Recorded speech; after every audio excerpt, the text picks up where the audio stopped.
Well met, lords and ladies, Jacob Butter speaking, and welcome back to another episode of...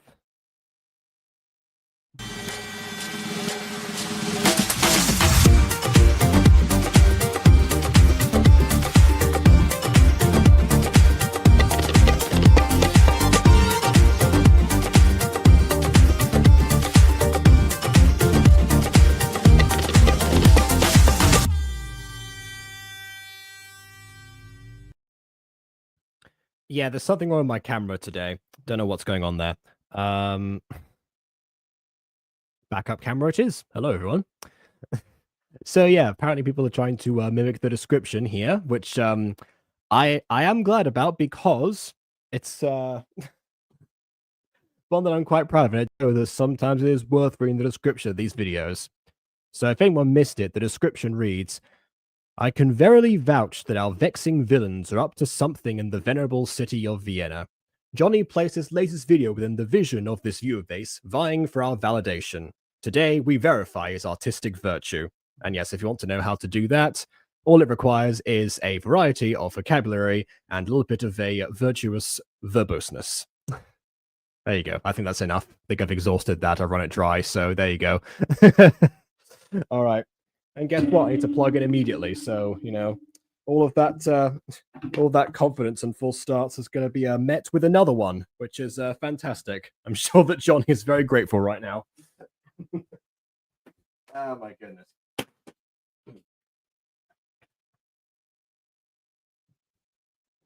But yeah, speaking of Jonny, one thing that actually occurs to me, if you don't remember what happened yesterday, he came on because we were reviewing a horror-based gacha series.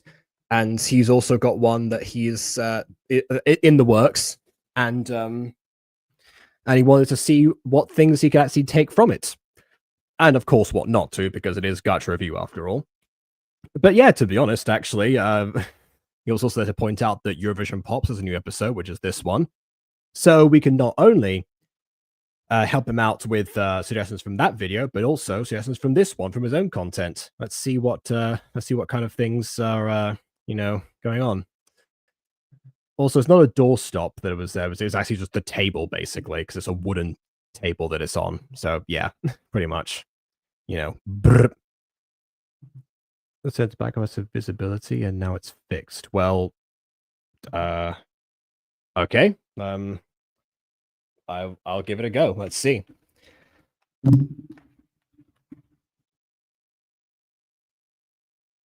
Oh, everything just froze. That's not what normally happens. Oh, okay, now I'm back. That doesn't normally happen when I plug in like anything, so let's see.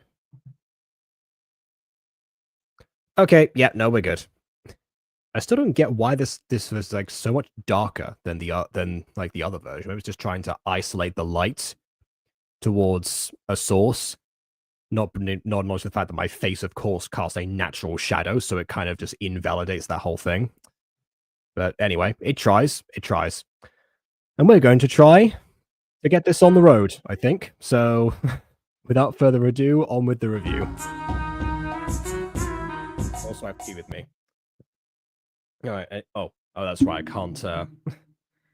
I can't sit back and drink tea this time because I've got voice acting to do. All right then.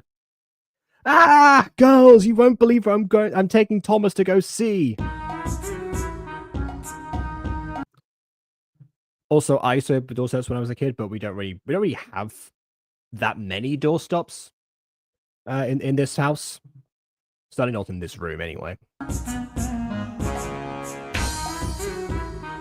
Who are you seeing, Sophia? We're seeing Valentina Marlene! What's that? You don't know who Valentina Marlene is, Dusana? Could you? No, well, that's my pet rock just grew big. I've been hiding under it. Okay, that's a really good line right there. Flipping the, been living under a rock verbiage on the other person. Fair enough. That's a nice one. By the way, yeah, this is a good example that this show particularly because of especially because of how compact the cast is compared to like most other Johnny shows that have a much wider cast. Like I said, compact cast compared to. So I'm doing alliteration with C's now, but versus with V's. Versus with V's. No, I'm still doing it. Never mind. Um, anyway, uh, yeah. So this kind of character dynamic, where I mean, this is obviously 6 episodes deep, but we've had enough time for them to, develop a rapport with each other. So, I can immediately tell someone to help Johnny with this script. Well, okay, it's possible.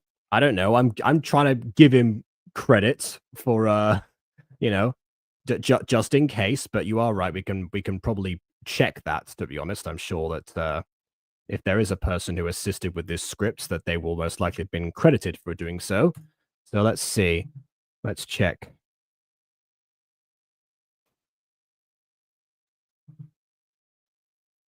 No music from the Fat Rat, Fly Away Between and Julie. Okay, good. Oh, that's right, because Johnny did say there was like something that might get this video claimed, and then a bunch of other stuff. So yeah, no, the only credit is for the music.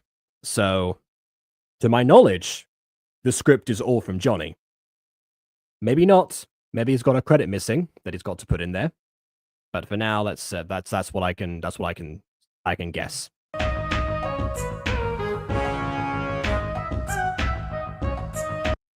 She's like the greatest pop star out of Stier. I don't know if I'm pronouncing that correctly, but I'm going with Stier, Austria. Didn't you say she had opted out earlier in the stream? Oh, well, okay. I'm pretty sure I saw the script for this episode, but I can't remember anything. Yeah, I'm not seeing the script and helping out with the script are two different things, if that's what you're referring to.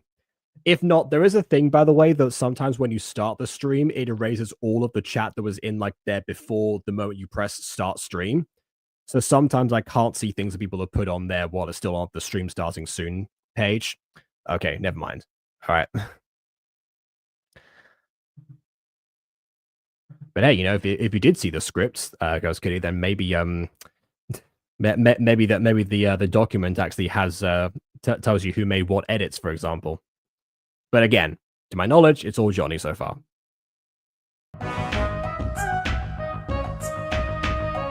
Must be a pet rock. Yeah, see, if someone else were supervising the script, I'm just constantly doing alliteration today. Yeah, but if someone else was supervising the script, they would probably have taken out the repetition of the pet rock thing, most likely. Something tells me you're a big fan of this Valentina Marlene, Sophia. Gee, I wonder what it is.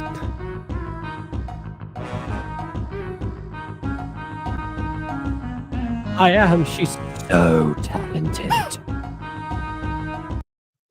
What if she joins us as a pop? That'd be the coolest thing ever. She's probably very busy, with the life of a regular pop star on, as opposed to a superhero pop star. They've got a lot going on. Also, that wasn't salted butter. I'm just covering my bases because I don't want to say, "Oh, hey, that's a fantastic line right there. Someone else must have written it." Because I'm trying to give him credit, even that he himself has not missed out giving someone else credit.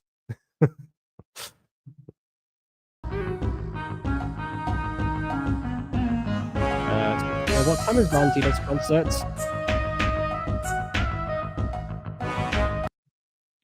Oh, that's what you meant. Okay, fair enough.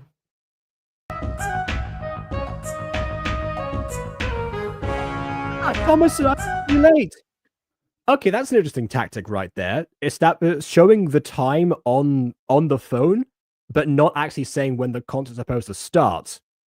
Probably because people like me would point out, that whatever time it must have taken to get together and actually get into the concert in the first place if you hadn't done it that way. So yeah, that's a smart move. All right then.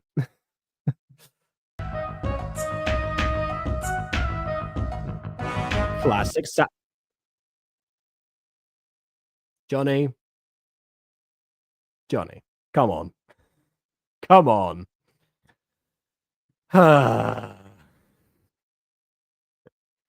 It's not. I don't think it's as catchy as classic Earth pop. I know I'm biased because I invented classic Earth pop, but I don't know. Maybe go with like same old satellite pop or something. I don't know.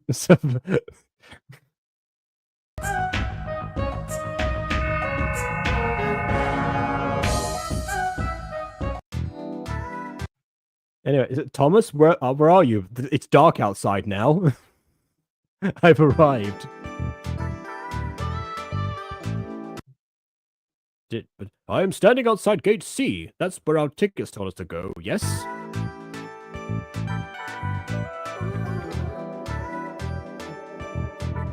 Perfect. I'll meet you there ASAP. Yeah, whatever you do, don't teleport. But you know, brilliant. I cannot wait to see you, my fair maiden. See you shortly. I'm going to send Nicanor today.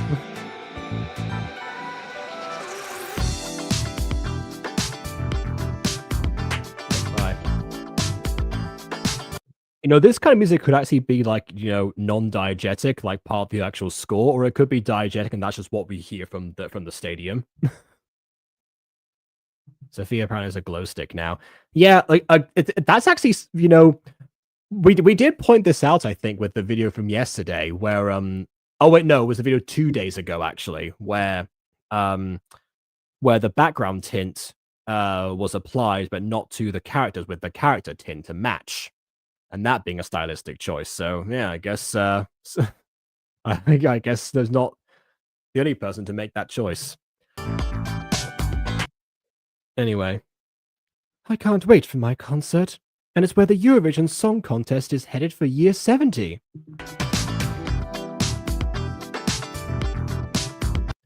Yeah, I get the impression this is actually like based on a real contestant. Was it not? I forgot her first name now. Valentina Marlene. That was it. Yeah. Like because I mean, you know, one thing that I like to do most of the time when I'm talking about celebrities, usually like I invent a celebrity. You know, like, oh yeah, Tristan Eagle. There's no actual person called Tristan Eagle. So I can, you know, invent whatever the heck I want about him. But yeah, in this case, because it is so, this show is intrinsically tied to Eurovision just as a whole. Yeah, it makes sense to stick on theme and have someone in here.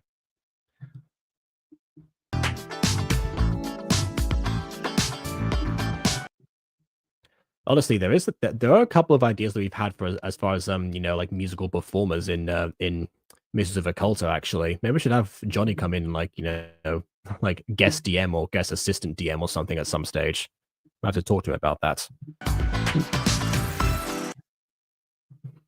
Yeah, I'm not sure this looks more like a photo shoot area than a dressing room, considering that there are, you know, actual dressing rooms in Gacha, or at least one. There's one dressing room. The rest are closets.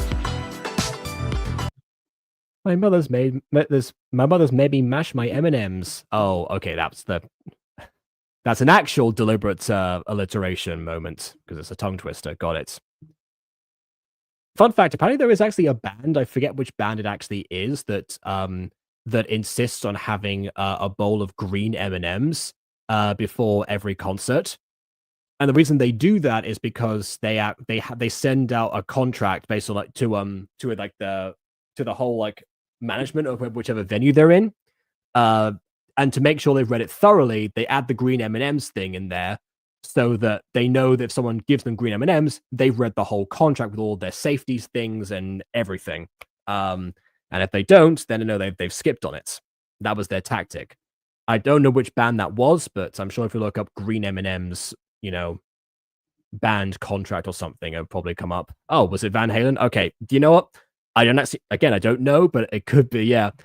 It's something that Legend of Evantris spoofed later. I didn't realize until I read the comments that it was based on actual things, which a lot of Evantris clips are like that. Some of like the references they actually put in there that seem like so out of left field are actually references to things that I didn't hear, even I didn't know about.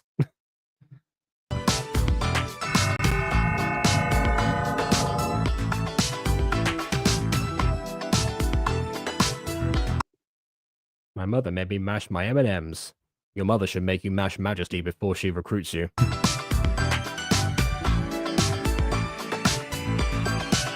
Ah! Hello, Valentina. How and why are you backstage? Can I get you an autograph or something? That's the first thing you do. Offer someone an autograph and, not call security.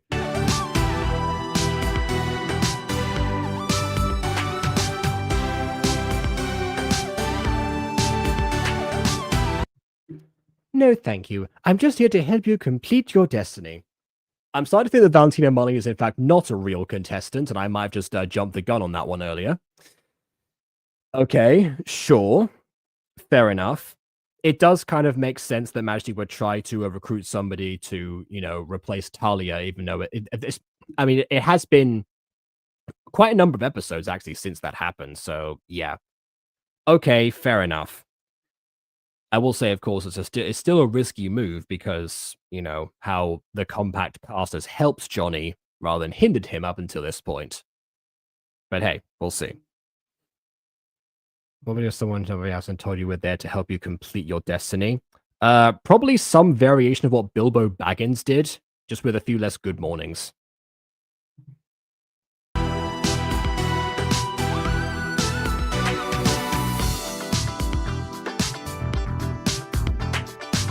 What destiny?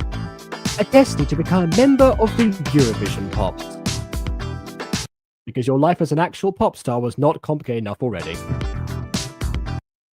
I mean, that's the thing. Normally, with the gimmick behind Super Pops in the first place was the fact that that they were pop stars and superheroes. That was like the combination of the two. And normally, they become both of those things at the same time. Like when Crystal Pop got recruited for the first time, she was surprised to figure out, oh hey, we're actually also a pop group, and how it seemed like they just knew the choreography and it was all like magical and such. So it normally seems like the pop group thing comes from their powers rather than them already being it. So this is an interesting variation on that, where somebody now has essentially instead of the Hannah Montana best of both worlds situation, they have they have a copy of the same world. You just have a replica. Again, not as catchy. Valentina becomes a Eurovision pop 2 minutes later. Yeah, hello Valentina, make a Eurovision pop. Yeah, see that's how you know that Jonny was the responsible for this script, because that's the kind of subtlety that he is he is versed in, let's say.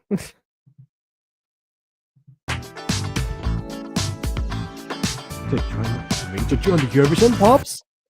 Hey, look, at least she's like, up for it. Say no more. Just wait to tell my 3 million followers about that. Yeah, no. First of all, most of the time, oh, I see. No, it depends.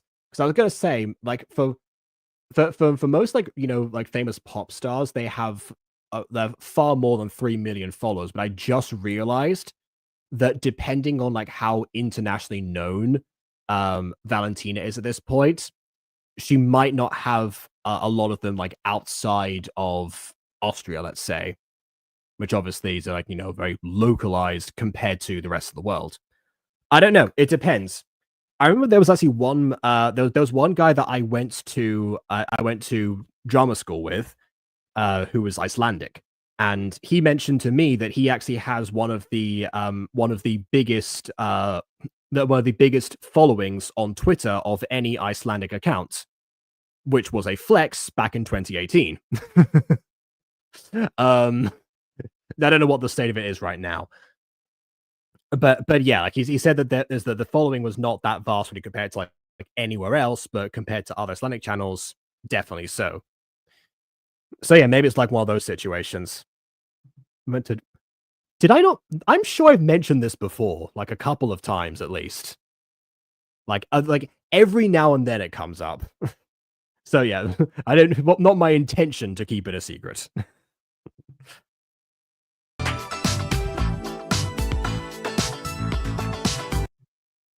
I was still at drama school when the Mutant Girl started. Fun fact.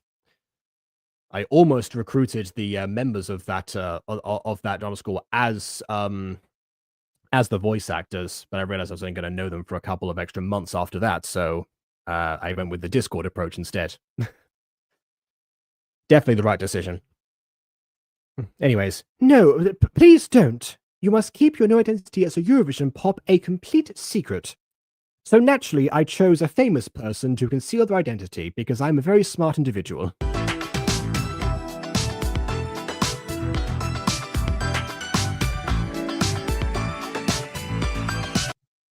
Don't tell me you just posted it. That look there, the fact she's like waiting this long, implies you just posted it. Why don't I use Casting Call? At the time when Mutant Girl started, I had never heard of Casting Call. I have used it a couple of times since then, but most of the time because of how gacha voice acting specifically, started being advertised and what I end up garnering from that, usually that's the way I tend to go now. But every now and then I've done that. Anyways. What? But if I'm this famous, surely someone is going to figure it out. No. See, we have you because your hair color changes magically, like literally magically. It's no one figures it out. That's how it works. It's like the Master Miraculous. It's the same general concept.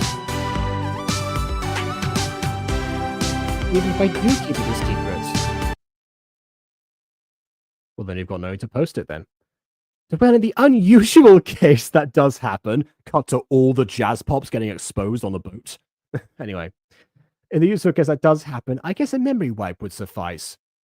Okay, you mean to say you could have done that for the jazz pops but didn't when the villains knew who they were? Yeah. To be fair, there's something that Eli probably should have thought of at the time, that Majesty could absolutely wipe people's memories. But yeah, the jazz pops just seem to not care. So it's not really a dig at this, more of a dig at jazz pops. I'm like, okay, why? Was that not considered? But yeah, Princess Kim, yeah, it is that situation again. Not that she knows about that, but yeah.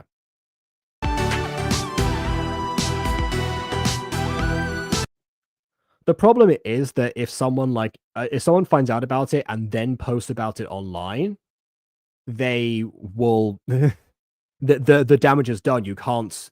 I guess I don't think a memory wipe spell works on computer memory. Let's put it that way, or mobile memory. At least not to my knowledge. That's actually one of the biggest plot holes in the MCU was because I guess.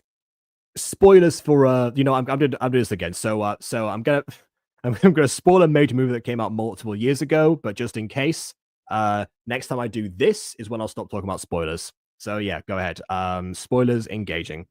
So in Spider-Man No Way Home, when like at the end where Peter decides to that universe's Peter decides to ask Doctor Strange to wipe everyone's memories of knowing that Peter Parker is Spider-Man. And so that just results in a lot of people just forget. Oh no, forgetting about Peter Parker's history. And it's not about him being Spider-Man. So they forget Peter Parker specifically.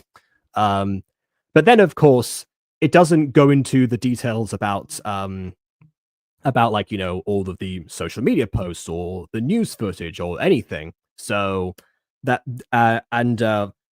there's actually a Warp Zone sketch about this. It's one of my favorite moments of theirs where they have Jameson point out that he's really back on with the plans because everyone discovered it immediately afterwards. How someone can respond to their being the unwitting the witting victims of a memory spell. And apparently, according to them, Marvel added a post-credit scene to try and explain that, and then people noticed that they added it post hoc.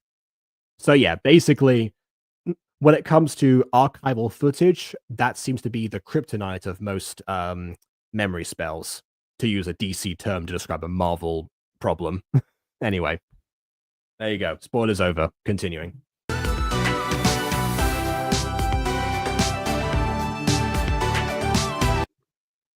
It's back to the important stuff. Your pop name shall be Voila Pop. Interesting. If she's from Vienna, shouldn't it be something German, potentially?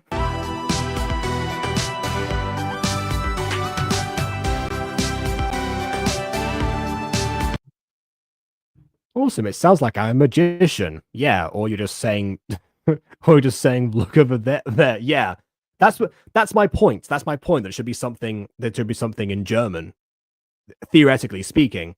Because also voila is just not like very specific, is it? You know.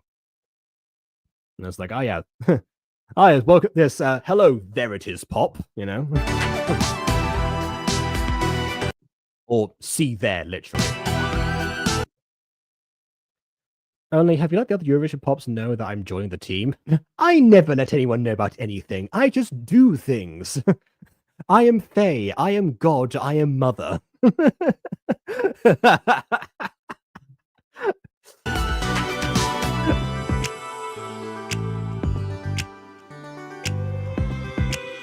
Not yet. I want it to be a surprise.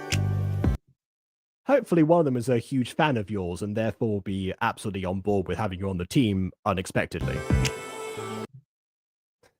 Mother! Mommy! Replacing one stalker with another. Anyway, oh, okay. I better go for my concert in Vienna, though.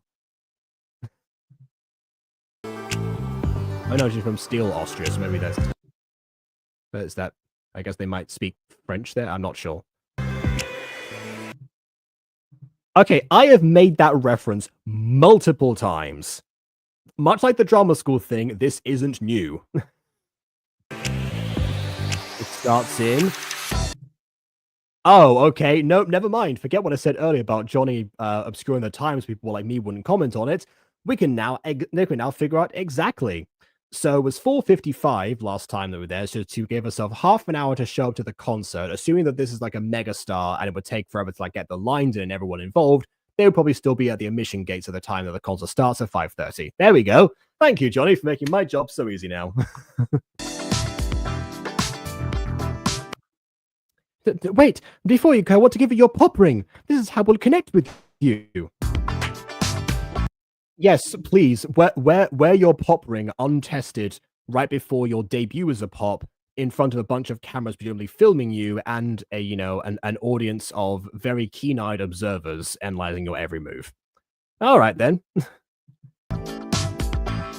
Yeah, don't take it. I don't know how excited you are. It won't fully activate though until you find the other Eurovision pops. So barring the fact that the idea that they might be in the concert and therefore the ring would light up and give away your position and theirs, you should be okay to do your concert with the ring on. Obviously, yeah. Hopefully that none of that happens.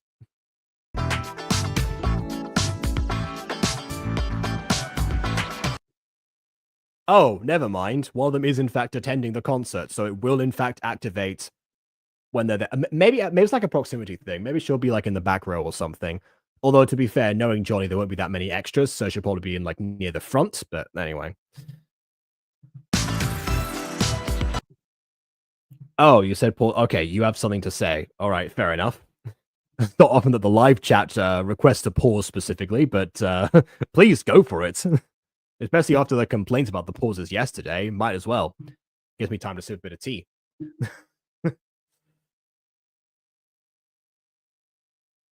This is cold, but at least it, keeps my throat wet.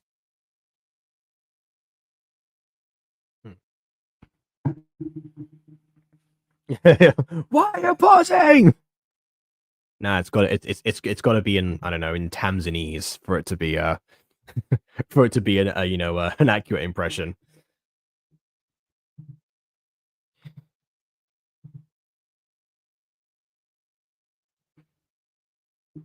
But yeah, so I guess while Ghost Kitty types, if they had like front row tickets, I say that's particularly what would give away that it would take so long. I remember actually, weirdly enough, I didn't bring this up when we were talking about Imagine Dragons, but At one point, I think when I was in no, it wasn't Berlin. It was a city in Italy. Don't think it was Rome, but it was while I was in somewhere in Italy. Imagine Dragons happened to be having a concert there. We didn't plan for that. We didn't book tickets. We didn't go, but the entire city was, a buzz about it. There were people like lined up, up the hill from the stadium. Obviously, there were makeshift merch shops around because, of course, there were. It was almost impossible to navigate that particular park. So it was just a clump of people. To anyone who's seen K-pop Demon Hunters and like the emphasis like on the fans and like how like vast all of like the space of like the Hornmoon was, like you can actually see it as it was strengthened by the fans and like how big that area was. That was what it kind of looked like. So again, if she's one of the biggest stars, depending on how localized her fame actually is, but then again, she's famous in Austria, so you would think that a bunch of Austrian people would show up to a city in Austria to see their favorite Austrian performer. So yeah, the place is going to be mobbed, and it would take way more than half an hour just to get in the stadium, let alone have let alone the let alone get front row seats if that is indeed what's going to happen.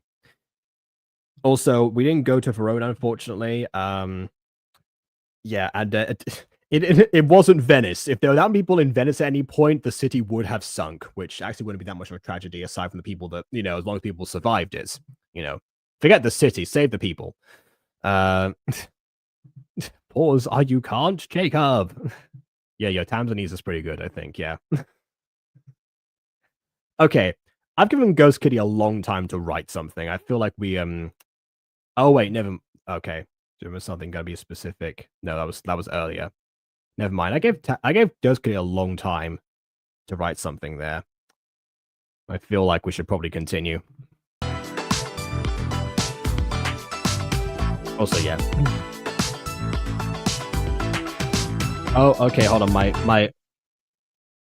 Hold on a second. My camera's my screen has gone wonky. I can't see the speech bubble. Wait a second. Let me play the video alongside it because it's not loading correctly for me.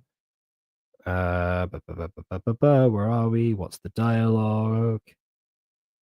424. Let's go to 420 and okay, I won't let you down, she says. All right, there we go. Oh, and it's loaded now. Perfect. Remember, Valentina, may destiny always be on your side. And happy Hunger Games. Okay, here we go.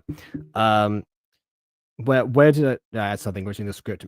Okay, so here's where you did add something. Fine. So there was in fact other additions from people, in which case I can absolutely say, Jonny, credit your other scriptwriters. Put them in the description along with the music. It's not just about licensing, it's about, doing the right thing. Okay.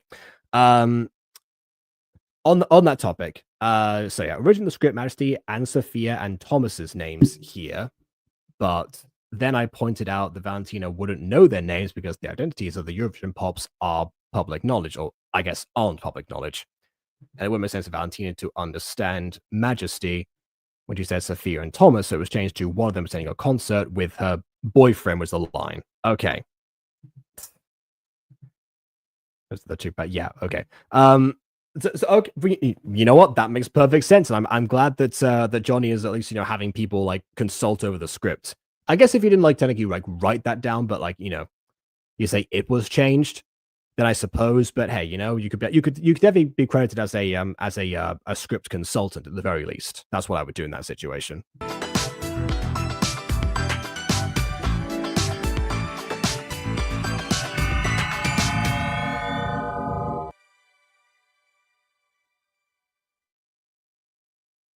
Also, yep, there it is, front row, I guess. On a on when I said stadium, I didn't mean this kind of stadium, but I guess that technically works.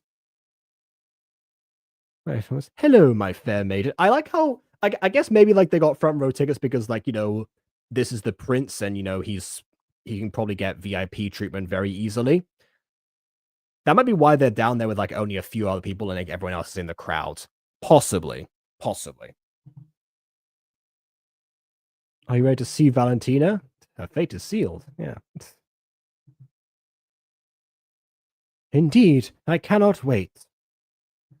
It'll be an intriguing experience to see one of your favorite artists live.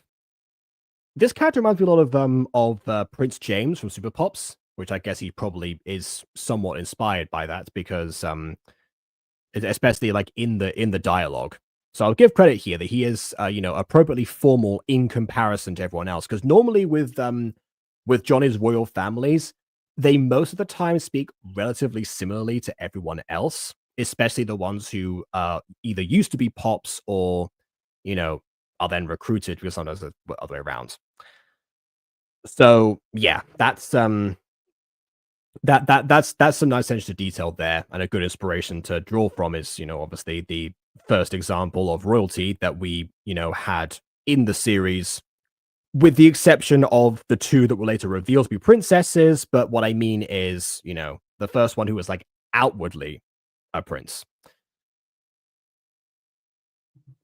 Also, yeah, Hundreds, what are you doing here? Wait, hold on, wait a second. I know I brought up K-pop Demon Hunters earlier as like but actually now I'm gonna have to summon KW, I think. Because something has happened that she's gonna want to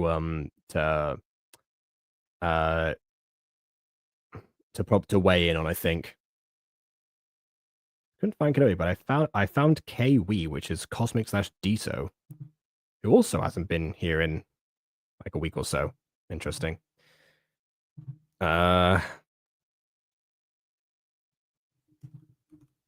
2 free right now to check my stream. Something has happened that you will want to know about. All right, we'll see. KW summoning time. Yeah. Repeat after me. No, that's a sound that she makes in her head whenever I do certain voices.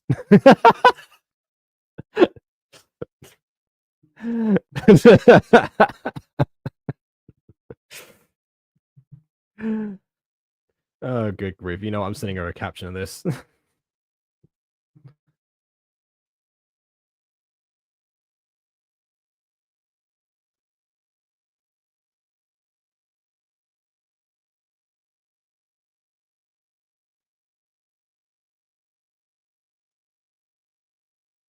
Oh, hey, perfect. So, wait, never mind. You saw. All right, there we go. Rise, and here she is. Okay, so KW, do you remember the poll that Jonny made, where he was asking to see whether or not oh, never mind. You noticed. Okay, I got, yeah. So for the chat, Jonny made a poll asking whether or not Huntrix should be in the Pops franchise as a whole. I assumed at the time as featured characters, or like as a crossover between one property that has that has people who use the power of music to fight, versus another group that also does the exact same thing but with more violence. So and eventually the poll was, I'm pretty sure, decided to not include them, and the most verbal person not to include Huntrix in the franchise was KW. Now it seems so far that they are just cameos, but then again, we have just been on the scene for like only like 10 seconds. So yeah. All right. Hey, look, it's still not you. Look, it's not your channel, so I guess that technically doesn't count if you want to be let in. So yeah, all right, here we go. Here we go. Like, I was so confused in Discord, like, sure, yeah, I'll check out the stream, and I'm like, get me in the stream. The Huntrix doesn't mention the script from what I'm. Yeah, because someone had pointed it out to him otherwise, probably. Namely, this person. Jonny!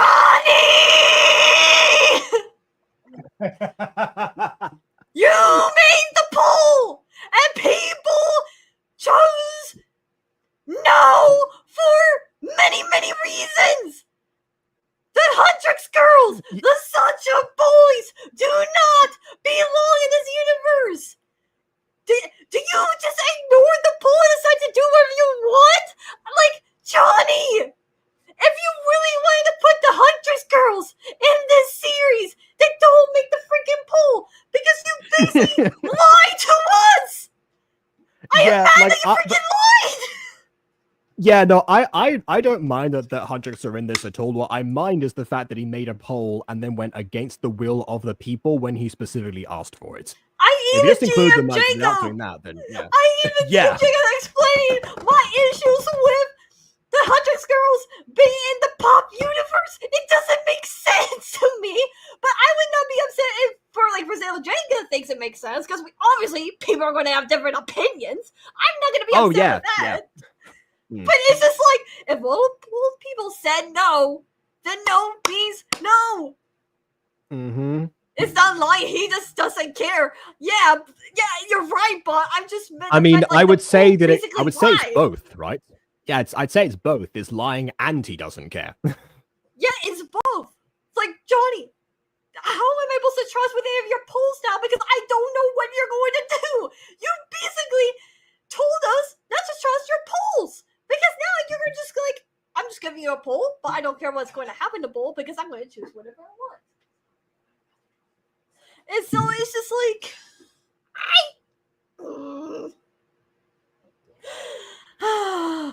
deep breaths, deep breaths, deep breaths, deep breaths, deep breaths, deep breaths. Just when I think I got out, they pull me back in. I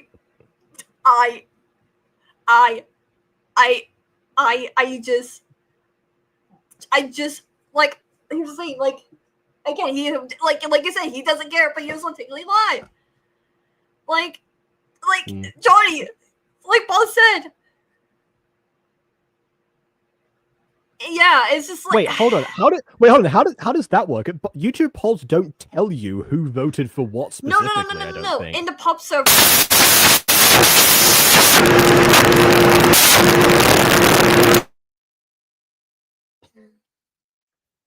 Okay, so in the pop server, it said yes. On Discord, it does in fact say that. Okay, there we go. So it was a Discord poll. Fair enough. Yeah, on Discord it does tell you because I was like, I thought you meant like YouTube. Yeah, my effing ears, KW. I have gone deaf.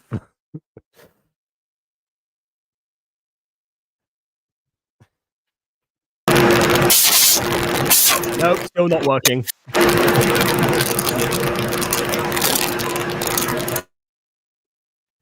Hey, is it working yet? Just kind of like air spray. No, she's muting and unmuting. She's trying to, yeah. Okay. How about now? There we go. Yeah. No, yeah, that's fine. Okay. Much like Rumi, your anger manifested and destroyed everyone. Like, I'm sorry. I think my mic just does not like me to the point where I just want to basically, like, the mic is like, oh, you're too angry. We need to stop that. But by breaking everyone else's ears, I apologize. I would apologize. I probably may need to get a new mic if it keeps happening almost every day or something like that. Just saying. But back to my saying. I'm dreading, anger's deafening like a... Sorry. But yeah, as I was saying, like, so yeah, it's from the Discord board. And they was telling me, he's like, why would you make us vote or whatever? But and then we're just like, because that's what we want to vote. Like, why do we need to give you any more of a reason? You say, hey, what should I do next? And if you have like option A, option B, or option C, people are going to choose what they think they're going to be mostly interested in. And so it's just like, I just, like you're saying, like if Jonny wants to put the Huntrix girls and the Sasha boys in the pop universe, I'm not going to be mad. It's just I'm mad at the fact that Jonny made a poll and decided, you know what, I don't care about this poll, and I'm going to lie to my fans or whatever about, you know, making sure I follow with what the poll results is going to be, and just do whatever I want. It's like, if you're just going to do this, then what's the point of a poll?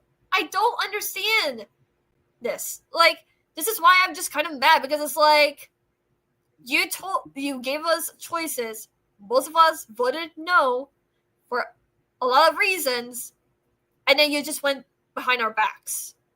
It's like, at this point, I don't think I can vote anymore if Jonny keeps making polls.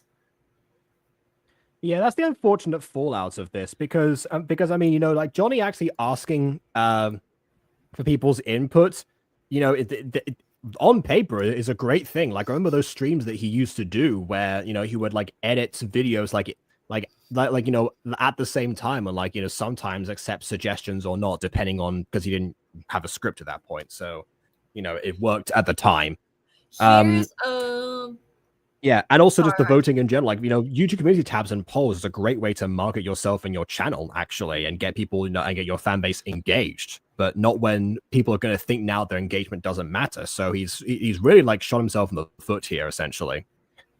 The asking about people's feedback on Discord, I guess I haven't voted on any of his Discord polls, I don't think. Not that I remember. But yeah, I guess like him, I've got benefit of the doubts, maybe he asking people, you know, that especially like trusted, you know, sources of criticism why they voted a certain way.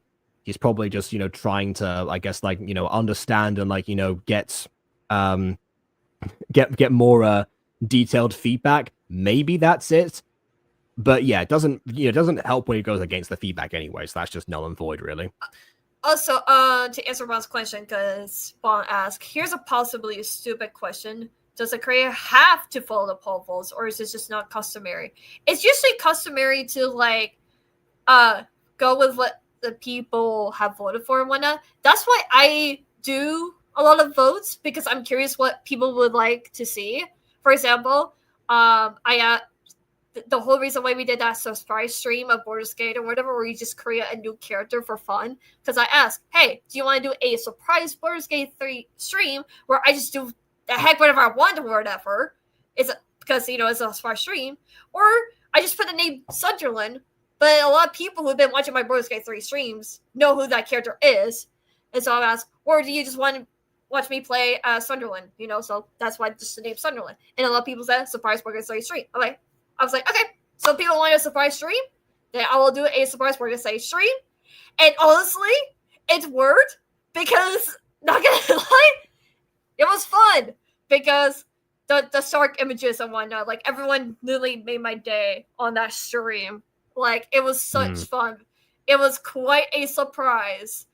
Yeah, it was a surprise stream. I feel like the shark images could have happened regardless of which character you chose, but, you know. Yeah, no, yeah. But still, it's like, it was still a surprising stream. It was a really fun one. So I thank you everyone for that. And so, you know, well, I guess Huntrix came to the franchise owner if Alien knows, because, again, Huntrix wasn't mentioned in the script, but because he knew me, I would have questioned it. Yeah, that's the even thing. More suspicious. Here's the thing. Like, the reason I even told this to Jacob, the reason why I don't think that Such a Boys under Huntrix works in this, because one, they're kind of supernatural beings. And what I have gathered from the pop stuff, I probably need to do my own research. Not gonna lie, since I haven't really watched like the pop series itself. So correct me if I'm wrong, Jacob. TV series, yeah. yeah. So correct me if I'm wrong, but I don't think like the pop seriously like fight a lot of like supernatural beings like the Huntrix does, or like to some extent. Like there's like definitely magic and aliens and stuff like that, but like I don't have they ever fought like demons? Not demons specifically, I don't think, but they have definitely fought like other supernatural beings, whether that's like whether that's well, I mean, literally, like their biggest episode there is the Shadow King, for example. But you've also have like a couple of other examples of where they've like contacted. I think it was like this like witch queen, for example, that's come in a couple of times. They've also dealt with like mermaids and such, or being them at one point. So yeah, like a lot of stuff's like very mixed mythologies. Totally TV was basically like throwing a lot of stuff at the wall to see what stuck, to be perfectly honest.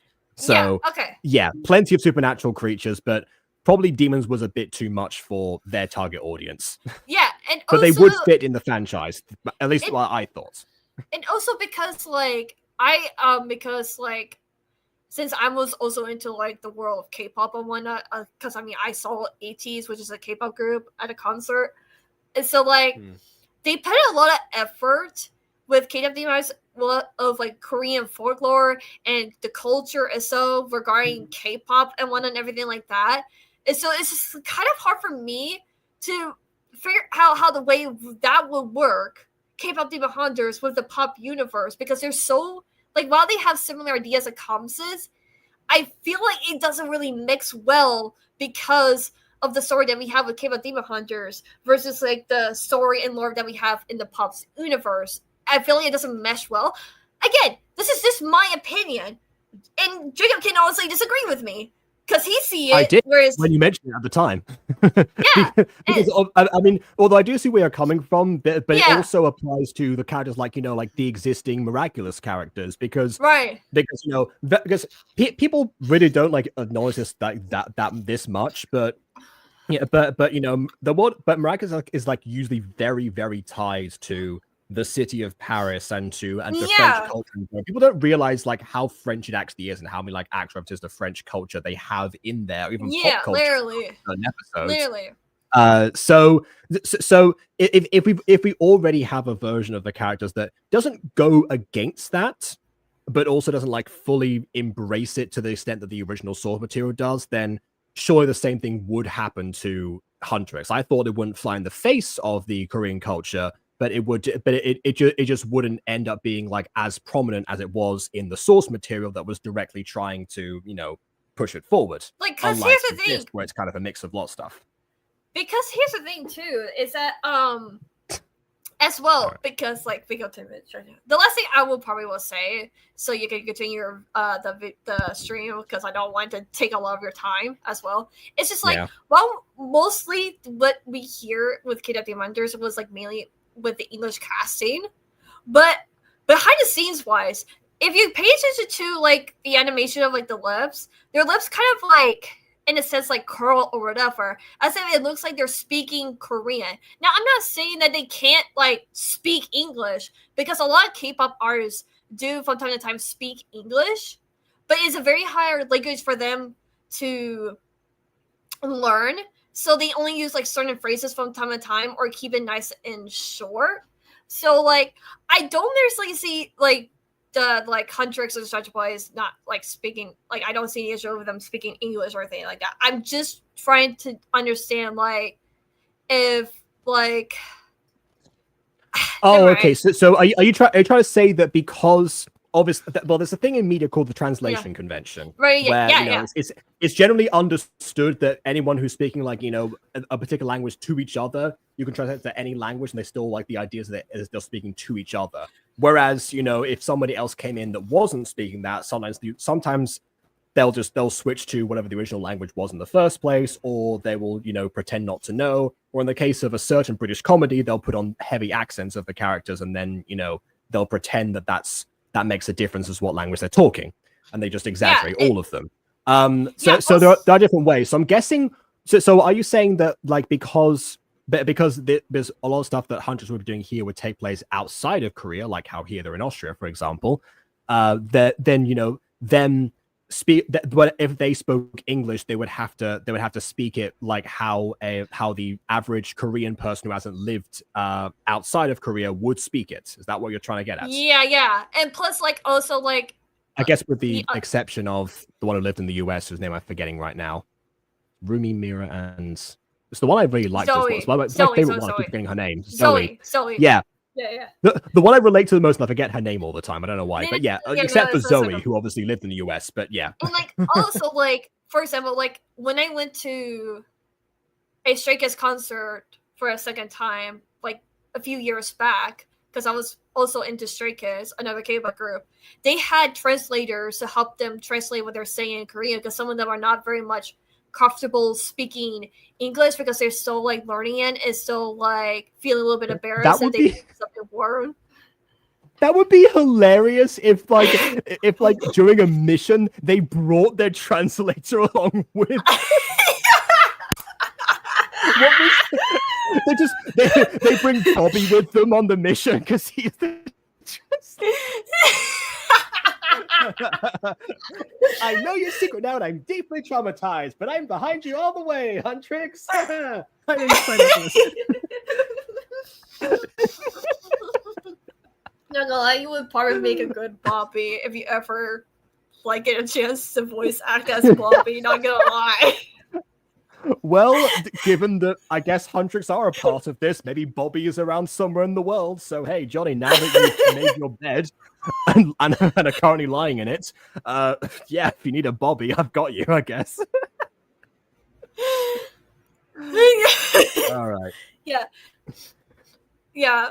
I mean, also just because I thought Bob's like, isn't this just like a cameo? Here's the thing, I'm hoping it is just a cameo. Because if it's not, clearly then, they yeah, don't have he's lines still... because they weren't mentioned in the script. So yeah, so I just hope it is just mainly a cameo and not necessarily like they're going to be canon from now on to the point where you see them constantly, like, and if they go to like Korea or they're on some world tour or whatever around the world and whatnot. Because like for me, it's just like it's very iffy.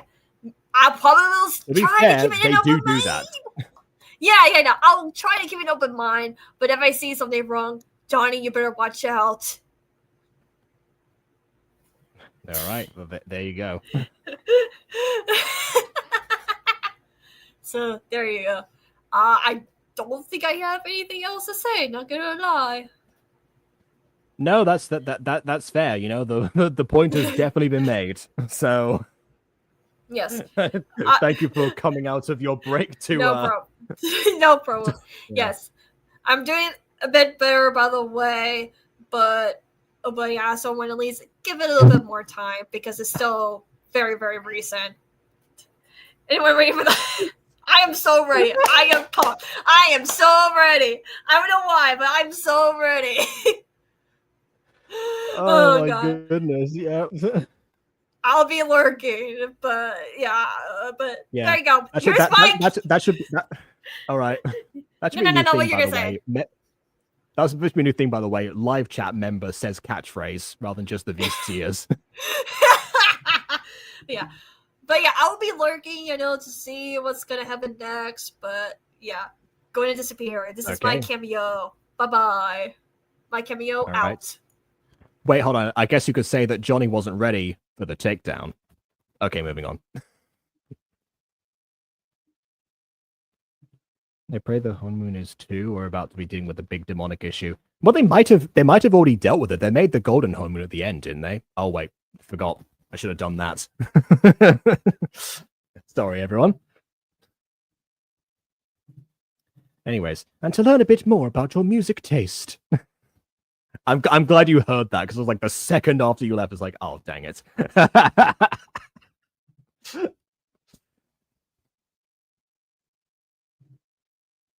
I will say if the Sacha boys are in this video, I really hope that John has recreated their poses in Gacha Life 2, like from when they first like we'll take them down with the fans. I want to see that in someone's gacha, not necessarily this one, but just somewhere. Anyway, she's very synth and pop heavy. I guess she's a perfect fit then. Oh, by the way, I forgot to mention this actually. The first spin-off that ever existed of the Super Pops was actually called the K-Pops. And technically, according to the law, the K-Pops existed first, and then they were split apart and then like I think by their memories were raised, and then they also afterwards they came back together again. So you know, yeah, sound. What sound? No, I didn't mute it. It's I guess they silence descends upon Yep, here we go. Okay, yeah, I recognize this song. I think I've heard this in a few gachas before, actually, this particular song. I think I don't know. Yeah, we'll we'll play it safe. We'll play it safe this time. Such was appears a non-speaking candidate thing, we'll see them. Yeah, I mean that's the thing. I was worried that Jonny would like reassigned the certain lines to the Huntrix particularly. That was someone I had said, like for example, like the starting one or something, but I don't know. Anyways. Come and fly away with me. We're going on a deafening spree. You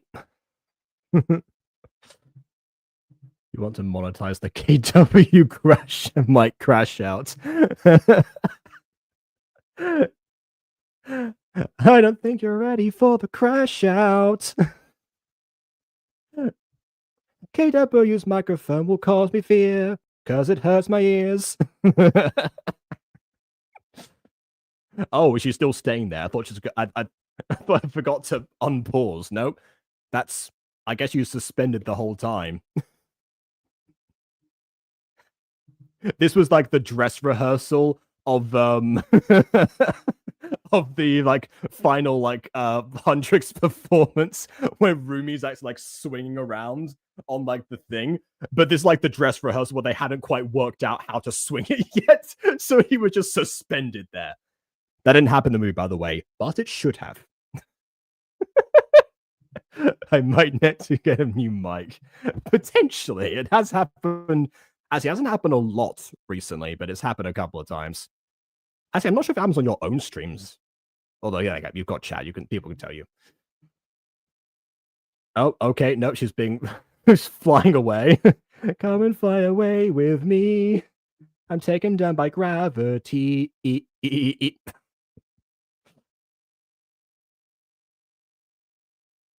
Never mind, I lied to you. I'll stay here all the concert through. I don't know.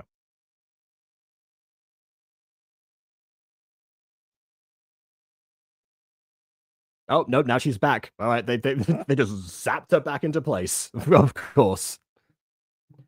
Are we sure that her ring hasn't been activated yet? Because there are no strings or anything here.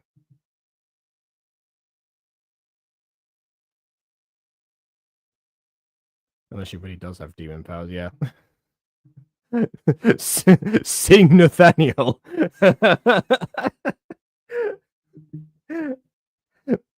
Oh.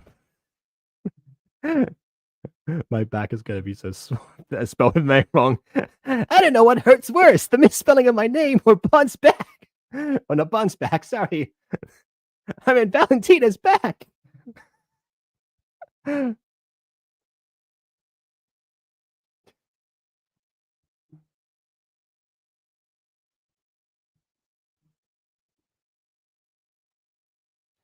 I ought to know this scoliosis.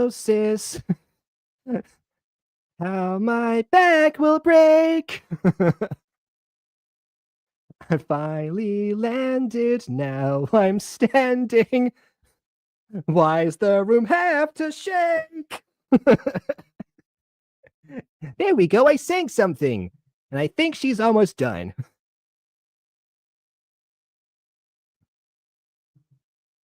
You didn't see Valentina jolts around oh, sorry, hold on. This is what I imagine when I read the script. You didn't see Valentina jolts around in thin air and sings in the script. What I'm picturing is there was just the word, like song or like she sings or something like that, and then everything else was filled in later. There are some GotchTubers who, instead of putting a lot of detail into the script, they will work it out later, and they will add the visuals on top of stuff. Aiden. And then others like me, for example, who possibly go a little bit too overboard with descriptions a couple of times. But then again, some of us are used to working with multiple editors, and therefore specifying things is usually the best way to go. But you know, even when it was just me and him editing editing the mutant girl, I would very much like add a lot of stuff into the directions. A couple of times he asked that this is why when we during season 2 we actually that most of the time that was when I was still like, you know, writing ahead, and then he would inspect, or sometimes I would like take full lead and then he would like come back and, you know, do other stuff. More so than now. We did it with Fallen Angels, but that back then it was much more of like a, you know, same situation but reverse of people. And yeah, sometimes when he wasn't so used to reading stage directions, he would miss out on things that I pointed out in the actions rather than in the dialogue, until it was eventually, you know, okay, let's switch that over.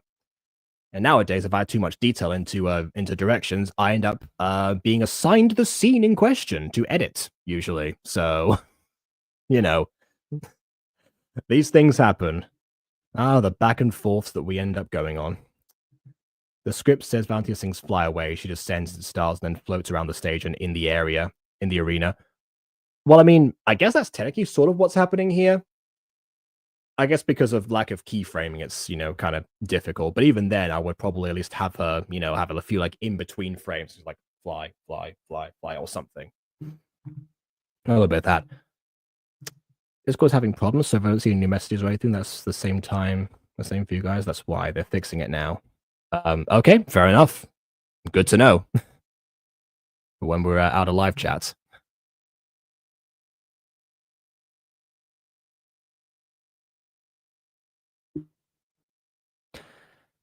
Guess we're doing the whole song. Didn't know it was this long. Now, in all fairness, that is something I normally complain about, that they end up cutting songs short. Like my famous complaint of Music Freaks, in the of Chase Scene, specifically.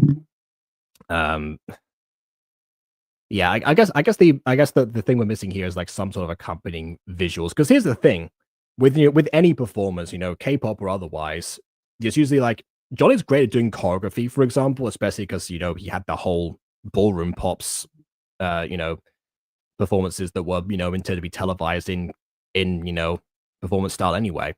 So there's usually choreography of some kind, you know, a few bits of light work, if that. Like I would, you know, you can probably find it's like a simple green screen effect for that kind of thing.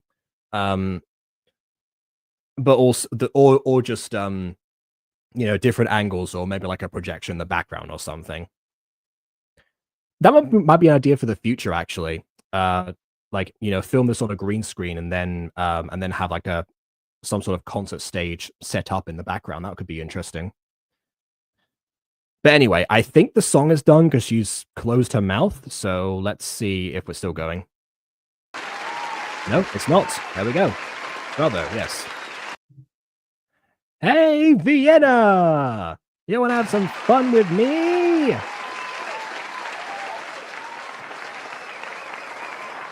Good morning, Vietnam. I mean, Vienna. That's what I said the first time. Well, I am honored to celebrate Eurovision's platinum anniversary with all of you. We're gonna make the platinum honeymoon instead. That's the plot for the sequel.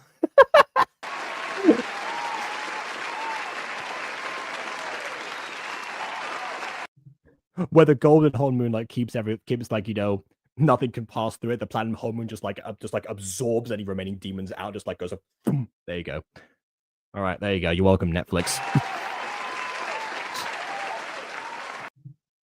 She's an excellent singer.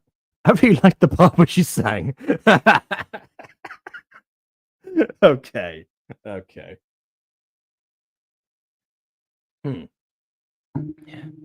Another simple edit that probably would have helped, again, is camera angles, I'd say. You know, like, you know, zoom in the footage a little bit to, like, you know, like diversify it a bit. But yeah. As long as we totally heard it. You know, I always appreciate when there's a musical number in this series, particularly because it is so music oriented in the first place. Like it by origin, it was music oriented. It's just a shame when I have to mute the actual music number itself.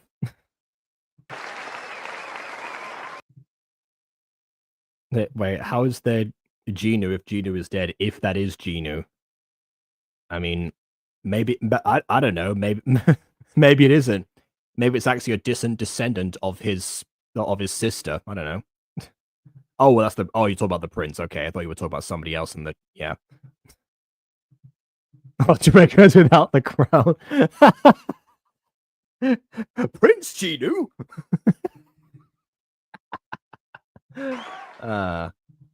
Anyways, she is. I wonder how many songs she's going to sing.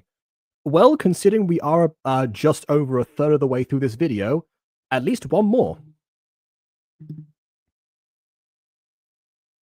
I will say Jonny had us submit like a bunch of songs to him for, for Gachavision / Eurovision. So, he could, in theory, use one of those for us.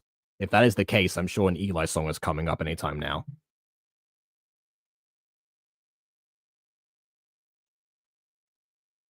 Oh, 10 songs later. Oh, okay, never mind. Vienna, do you want one more song? One more song to close the night. One more song, let's end this right.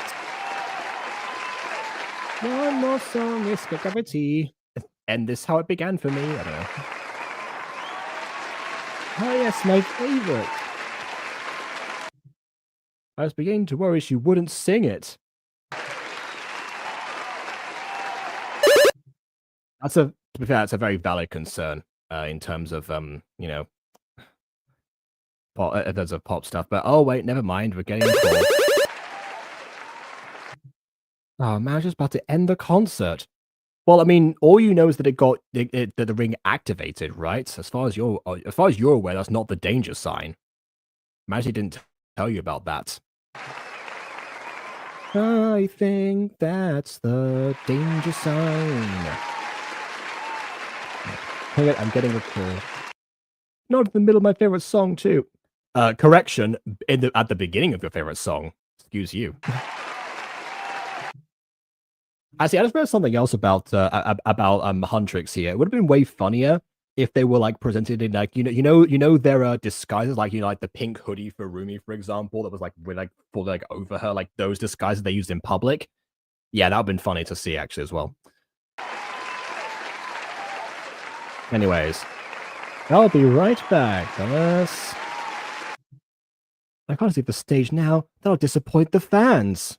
Yeah, again, much like the situation with Huntrix, it's all about the fans.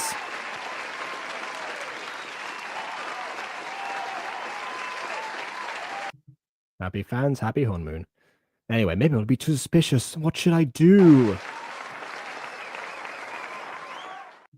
Honestly, just finish the song and then go afterwards, because you don't know where to go either. You could just like leave the stage and I don't know, not have anything. I'm gonna have to take this quick.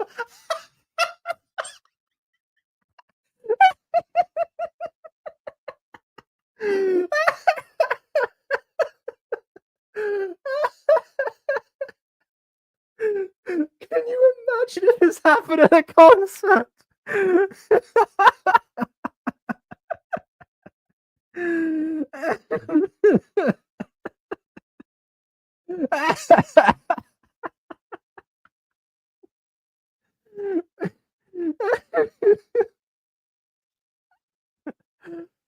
Oh, that was also not in this. What? What do you mean it wasn't in this? Why is it happening? What was supposed to happen in the scene then? She goes like afterwards, like a normal person in this situation. Ah.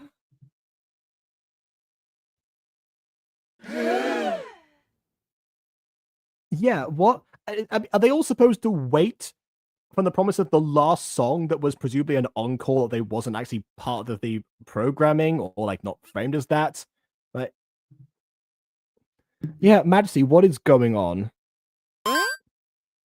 Sorry to interrupt your concert experience with Thomas here, But there's an emergency in Vienna. I mean, they are the closest, I guess, but still, like, the fact that she called Valentina particularly, really? Yeah, I have questions. Yes, exactly. What the actual heck of a hot dog? Yeah, exactly.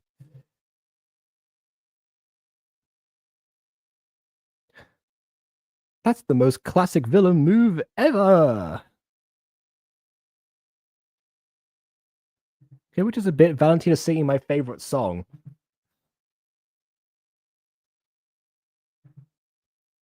Wait, no, she's not. I'm not hearing any music playing anymore. Well, I guess I can go then. Maybe Valentina's gonna walk in at this moment, like into this particular bathroom that's not, you know, meant for the performer. Unfortunately, your favorite song will have to wait. Sad face. Okay. I mean, what's it going to be, like 3.5 minutes on average? Send the other pops in first and then bring them as reinforcement, mostly because the reinforcement will be the person performing the song. It's more suspicious. If anything, hold a second. It's going to be way more suspicious if, you know, hey, the famous singer, you know, Valentina Mariano, like, leaves the stage moments before the Eurovision pops show up with a brand new member to stop a crime. I don't think Majesty thought this one through. That was a cool transition, though. Gee, my first pop is just the end of my concert? It's almost like there was a terrible mistake that I should have thought of beforehand.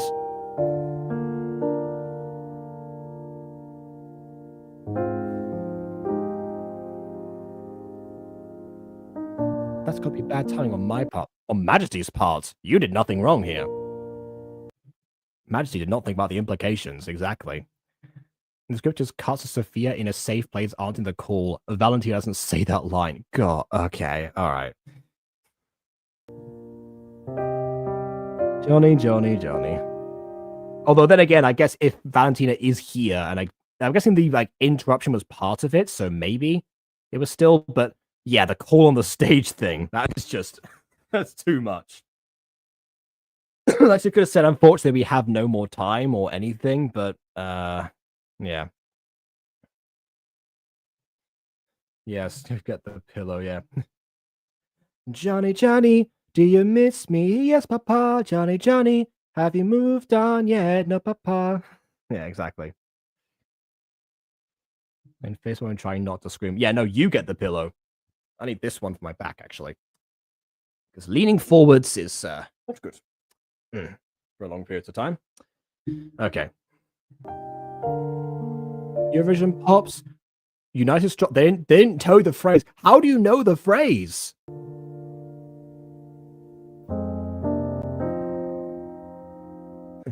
Oh, pretty. I don't like Chapelle Rhone dipped in blood, but yeah, fair enough. Pretty.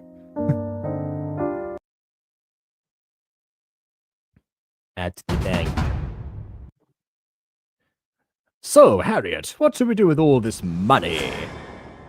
Don't have money. Upgrade our lair. Have a vacation. The Pops is still a thing. The Pops is very much still a thing. This video came out yesterday. Past Thomas go to the laundromat so we do money laundering.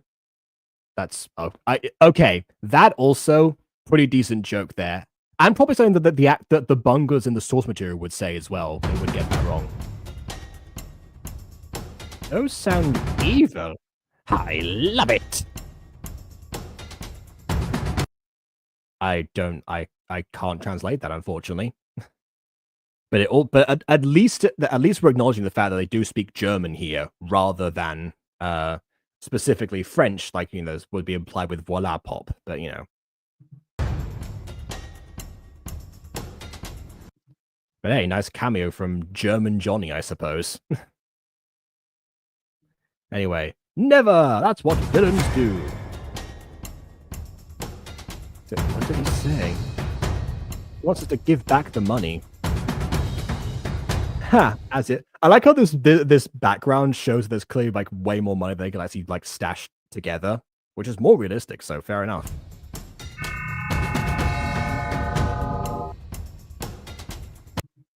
Oh, so yeah. No, God, please, no. Yeah. Ah, Eurovision pops. That's impossible. No one's ever been able to summon them before. What are you doing here? We just made a withdrawal, that's all. Oh, it's the like, yeah, probably. Okay. Yeah, we'll leave that to you.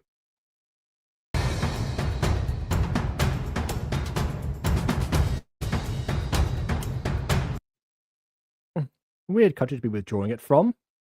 I mean, it's as good a place as any, I suppose. I mean, I guess you would have to. I guess you would have to convert the currency, but actually, no, never mind. This the European Union. You have to convert the currency in most places. It's the perfect place to, rob a bank. For YouTube and Twitch, that is not actual advice. I'm just saying for villains, it makes sense.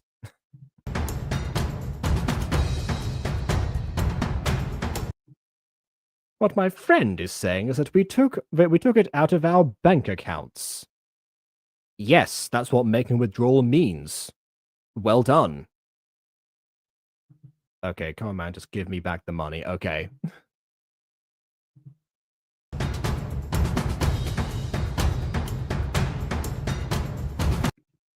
You would never steal it. And now German Jonny's going to say, they're lying! Actually, no, he probably doesn't speak English. Are you sure? I find that hard to believe. Although I will say that, I guess if hundreds ever did speak, they probably would, Jonny would probably just Google translate into Korean, so, take that for what you will. Okay, fine, we didn't. But you won't make us give back the money! It's also from the script. At this point, I'm just gonna need to have the script like alongside me. Remember when I did that in like the review of Cherub's Tale, where I pulled up the script next to the video because so many things were different and specifically worse than when they were designed with being a script. Well, I mean, yeah, it's I guess for the most part it seems to have done so. And it's definitely made a difference in terms of, structure and wordplay, but there are a couple of times where it seems to be that Jonny was unhappy with it and then was like, yep, I'm just gonna I'm gonna do some wacky stuff, Don't know if people withdraw things from yes, they do. Who they went to specifically. Well, still, I guess but they don't know if they have Austrian bank accounts or not. They probably don't, but still.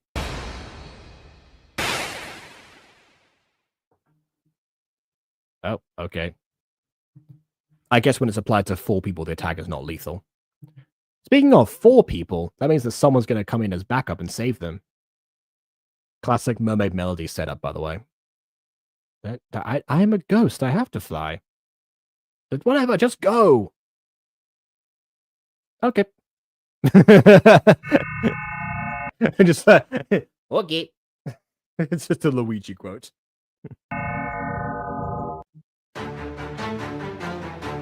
Ah, who are you? I'm Voila Pop. Ah, Voila Pop. That's impossible. No one's ever been able to summon her before, which is true. Languages, is it like manga that just novels people speaking a different language like this? Hi, I'm speaking Latin. Yeah. Oh, yeah. No, that's a good idea. I forgot that was even a thing. You're right. I mean, the Google Translate thing works somewhat, but the drawbacks are that people who don't speak the specific language in question aren't able to know what you say. Like for Ballroom Pops, obviously I'm here, so fair enough. Then again, none of the Miraculous characters ever speak French, I don't think. So, yeah, it should apply to them as well, realistically. But yeah, in any case, Yeah, the other drawback is the fact that the people who do know sometimes like see Google Translate errors because that's just what happens with the territory. Anyways, I'm here to stop you with my powers. It's a good thing that I didn't show up at the same time as the person who came from the same place as me. That would have been a terrible thing because I would have fallen to the first attack. Yeah. But yeah, no, that's fair. Like, that's who knows? I might do that in Weather Pops. You never know. I'm voila pop. Yeah. Let's just start with the rest. Yeah, roll credit. Mm-hmm.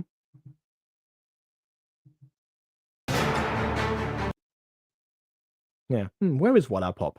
Voila. I'm kidding.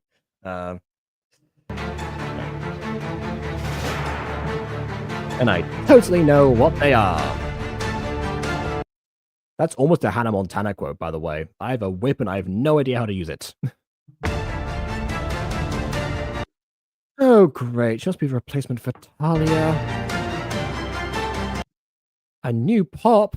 What is happening today? I do like that. I like that I'm more shocked by that, but like by the mention of Talia again. And he's facing like it's not good. Yeah, like I said, Chappelle Roan dipped in blood. Take this. Right, so we're talking about Huntrix, so he does actually have freckles. Well, oh yeah, no, that's the thing you can actually apply in Gacha. So yeah, if you're gonna put Huntrix in, put them in the disguises and freckles. How dare? Anyway, well, I'm getting out of here with the. Where is the money? Looking for something? As a celebrity in my civilian form, I always get the bag. I like to CSI moment. Anyway. My powers, which I guess is sleight of hand? I wasn't really told what they are. I lied before! Haha! Where's the money lever? It's down there somewhere, let me go check. Yeah. Johnny's face right now when he sees me being angry at the fact we saw Huntrix. Alright. Okay.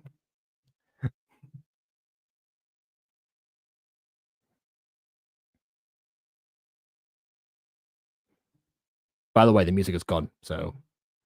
Anyways, I believe this belongs to the bank. I mean, it hasn't left the bank yet, technically, so are you just going to drop it on the ground or something? Or give it to German Johnny? Yes, but okay, that I can translate. Dankeschön means thank you very much. Ah, did you Pops know about this voila pop?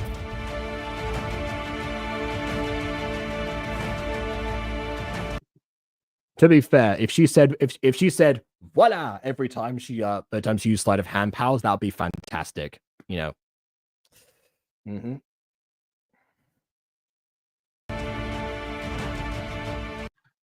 No, we didn't know, and that's the truth.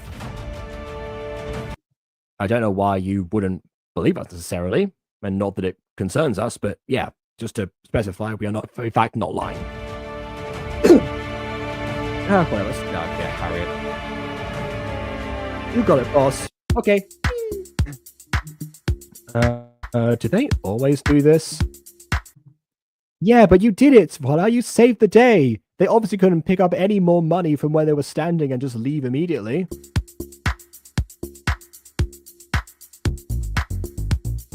Welcome to the team. I'm Arcade Pop. This is Diva, Satellite, and Circle Pop. Which are, yeah. I mean, how do you sound so familiar? Oh, you can sense through the magic. All right.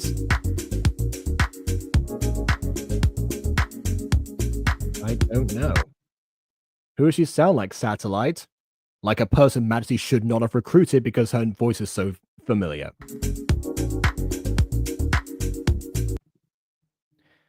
She sounds just like Valentina. Maybe we better call Majesty. About what? Are you got? Hey, hey, Majesty. Just out of interest. Yeah, we're not complaining about the whole like new pop situation. No, we actually just wanted to tell you specifically that she sounds like Valentina. Yeah, the singer Valentina, of course. Yeah, exactly. Yeah, that's all I wanted to say, really. Oh, she is her. Well, how fortuitous that I happen to make this call for no discernible reason. That's how it will go down.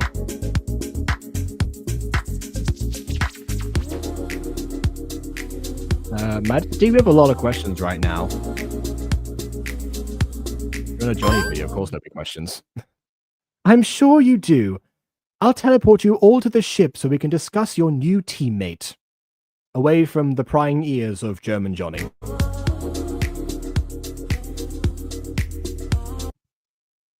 Oh, hold on a second. Wait a minute. Oh, are we... Hold on. There's a bet going on in the chat, by the way. It was going to leave a very long comment in the review. And apparently we're... I'm going to bet if he takes it down. Oh, okay. Yeah. Are you ready for the takedown? But then, I guess... there you go. Apparently, whichever one of you is betting about this, I guess, I was gonna say, make Sonic Pop's a gacha mini movie rather than fully animated. Oh, okay, yeah. Well, fully animated can also just mean, like the stop motion in quotes animation that I do. That could count, not necessarily tweening like you do. But also, yeah, sure, that can also work. Anyway, I'll teleport you all to the ship so we can discuss your new teammate, yada yada.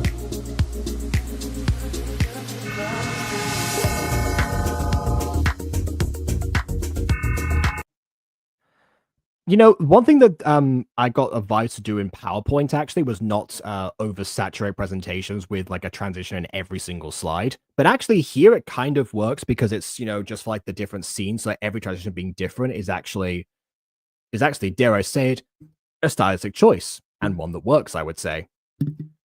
And here we have the sound effect of them teleporting again. So, how did you not tell us about this new pop? Well, I was busy eavesdropping on the concert, obviously.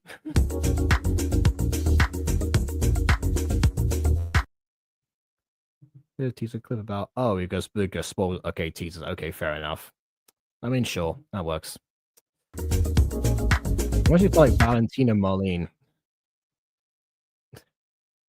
Is that... I mean, some people just sound like other people. Then again, not many people have heard, like, specific celebrities speak necessarily, but, some people have. So, yeah. It's kind of like if somebody said, hey, you sound like such and such person, which I have got, by the way. Some people have said, hey, you sound like... I got told I sound like a YouTuber called Mr. Ruffle Waffles, who I don't watch, but I did watch one video that kind of verifies, like, oh yeah, I kind of do. I sort of hear it. I've also been compared to Grian. That doesn't mean I people have like accused me of like, Jacques Hughes, why do you sound like Grian? It's like, oh, I don't know. It's just one of those things that happens sometimes. It wouldn't be really a big deal. Certainly not, worthy of bringing up during your first line of questioning about the new pop's existence in the first place. Yeah. Trevor knowing that one specific image, if that's a comparison. I mean, sure.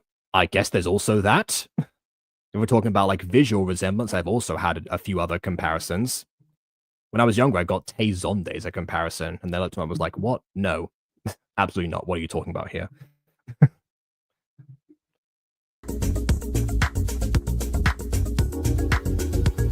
Hold on, ladies. One at a time, please. Oh, this is your headquarters? Yes. Next question. Cool. Only why are we here? I summoned you. Next question. From the back. That's how she does it. Yeah.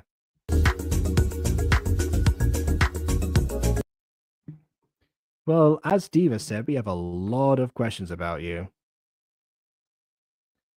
By the way, the one thing your deal is missing is when he takes it down, because he could take it down months in the future or something, and then that would technically void the person. So you have to give a time frame. You should take it down within a specific time frame. But anyway, I'll give you a pop episode. If KW were in a pop series, there you go.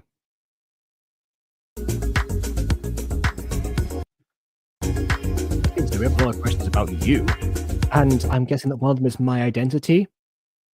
If this were stronger than you think, then that would not be a requirement necessarily. That actually is something that I think that they could play around with, the idea that like not all of the pops know who each other are. You know what? I might actually do that for weather pops, because I've kind of like split them up into like, because they were originally 6, and again, I don't like to handle like a superhero cast that's that big, at least not to start with. So I kind of split them up by year groups, so that like 3 of them in one and 3 in the other, or at least like friendship groups work that way. So yeah, maybe I can just have them not reveal identities to each other, and then just like show up sometimes, depending on. That would be interesting. Yeah, I'll just get a whole miraculous thing going. This person knows this person's identity, but this person doesn't know this person's identity, so they can call each other, but they can't really do this and whatever. That would be really funny. just like one day, I've got to call in for reinforcements. Beep, beep, beep, beep, beep. You. Okay, yeah. I'm gonna workshop that one. I've been having issues with Vegas, but hey, I was working on a show reel for something that didn't end up panning out. So yeah, back to weather pops, I suppose.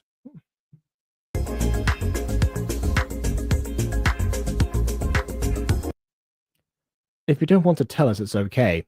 Okay, again, at least you're boarding the options here. I just have this instinct that you and Valentina Marlene sound the same. And she can just say, hey, I get that a lot. Because again, it's something that can happen to people in real life. So this should not be that big of a deal.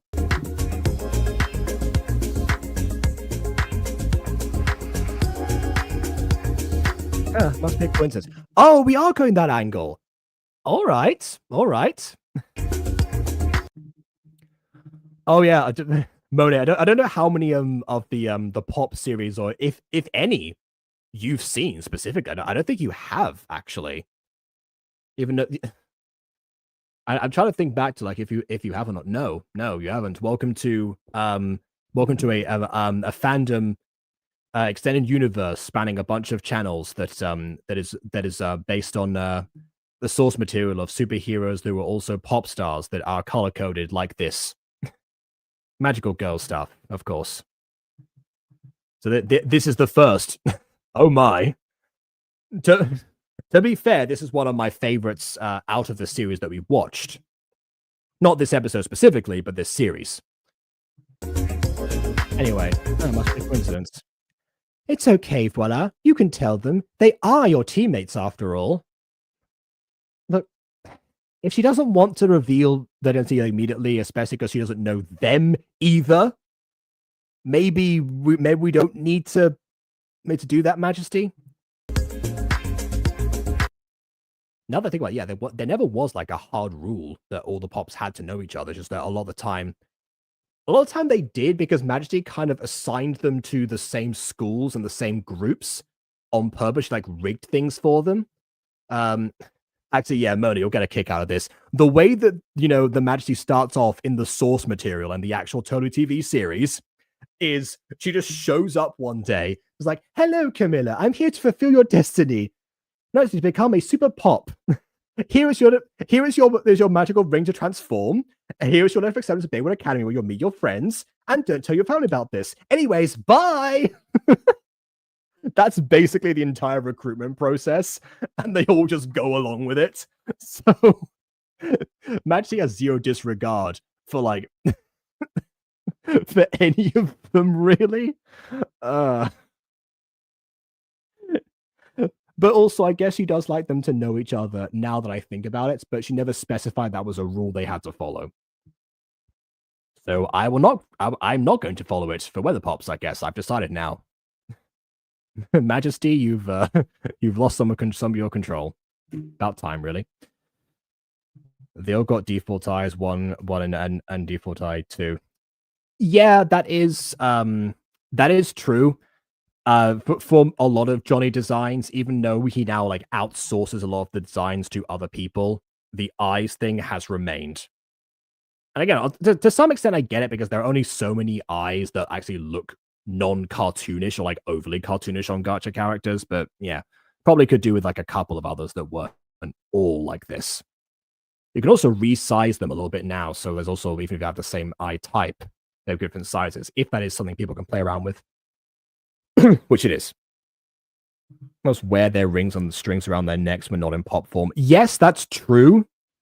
Outside of using like the one like choker prop that I guess Voila Pop has on right now. That's that's something that hasn't also translated over. I guess you could do it. But yeah, no one seems to remember about that one. And again, I guess there's no hard rule about that, but they just all sort of do it for some reason. If you think about it, like them wearing their rings on display, it's very much a case of like Clark Kent syndrome, where if you know what to look out for, if you know that the pops are going to wear their rings like that, you know, them having like the colorful chokers and like the bands like actually show them and the rings on full display would be terrible if you knew that their powers came from the ring specifically, which most average people don't. So they're protected by the Clark Kent effect of not knowing what they're supposed to look for. But yeah, the day that changes, oh, they're doomed. They're toast. Oh, I forgot to mention, Jonny likes to combine like several franchises into such things. Like today, we actually saw members of Huntrix in as cameos. But even then, in other shows, there are a couple of characters who are the children of some of the miraculous protagonists. So they've also featured quite heavily with speaking roles. We also had somebody in another Jonny series whose kingdom was attacked by flame ninjas, who I understand are from Power Rangers. So yeah, the Power Rangers comparison is accurate in this case.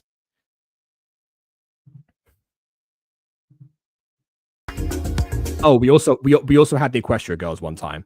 I forgot about that. They were also in there once. Okay, just try not to freak out, girls.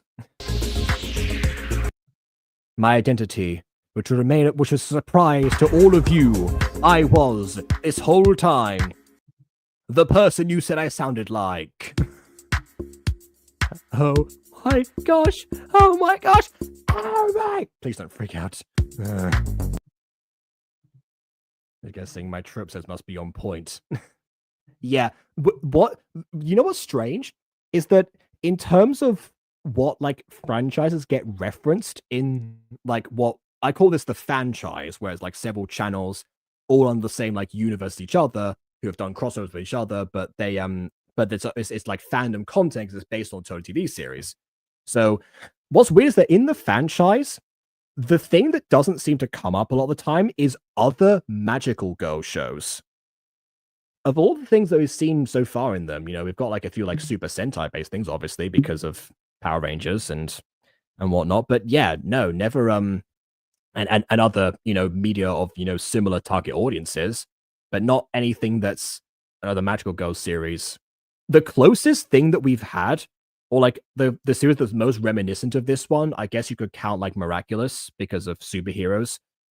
But the closest I think, actually, weirdly enough, is in fact this episode with Huntrix, because you know I said before that you know that they're both you know based on ideas like musical groups of vigilantes that use the power of song in order to achieve their goals. It's just one of them is, you know, a lot more gory than the other. But aside from that, you know, they're very comparable. That's why, you know, if I had voted on that poll that Jonny said, I would have voted yes. Or maybe I did. I thought it was a YouTube poll. Like I could remember wrong. But yeah, so again, my problem with that before was the same as KW, was the fact that the poll was gone against, not the fact that they were here in the first place. Because yeah, if anything, they are the most reminiscent thing thus far. At one point, I had a child a Power Ranger, but it's not canon anymore. Yeah, that was That was it depends. He's tried to change the parentage of some of the characters before. Like the ones who were descended from the miraculous characters, he almost tried to walk back on that. Again, in another poll in which we also voted no, please don't do this. No, God, no, as Michael Scott said. So that didn't end up happening. Because yeah, as much as like the execution of some of the miraculous combined episodes are the ones that we take the most issue with, that the fact that they're descended from them is not the problem necessarily. Usually it's the age of which they had the meds that was the issue. But yeah, there's both the Western version and the Eastern version, two distinct types of magical girl systems. Most of Magic Girls very Winx Club miraculous, and Eastern is Sailor Moon and things like Sailor Moon. Yeah. Well, I mean, Sailor Moon obviously like defined the genre over in the East and to some extent the West. I think there are some of them that like combine the two ideas. Like Powerpuff Girls was clearly like anime inspired, so there was like a few bits of crossover. But yeah, whenever it depends because I don't know. Like the way that Winx Club are like it's executed like in the episode specifically. It actually reminds me a lot more of the Eastern version than, like something like Miraculous, for example, which leans more into the superhero side of things because of, the culture of superheroes. Then, of course, you have the reverse of that with My Hero Academia, which, of course, is like inspired by, the Western side of things, making an Eastern context. So, yeah, basically, everyone takes from everyone, kind of. But yeah, I'd say I wouldn't say there's a distinct place where they branch off. I'd say the branches intertwine, but the roots come from different places. That's what I would go with here. It's like two trees someone's like mushed together. I don't know if that makes any sense.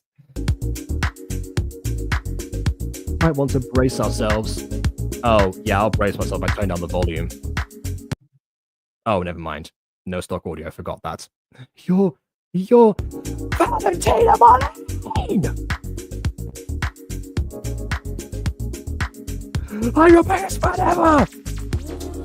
I might... I knew it. Is she okay?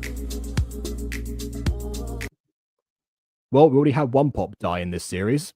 I guess we've got to find another replacement now. Place Winx the same place as a Madoka. I wouldn't place a Madoka the same place as anything, to be honest. Madoka's kind of in its own category, really.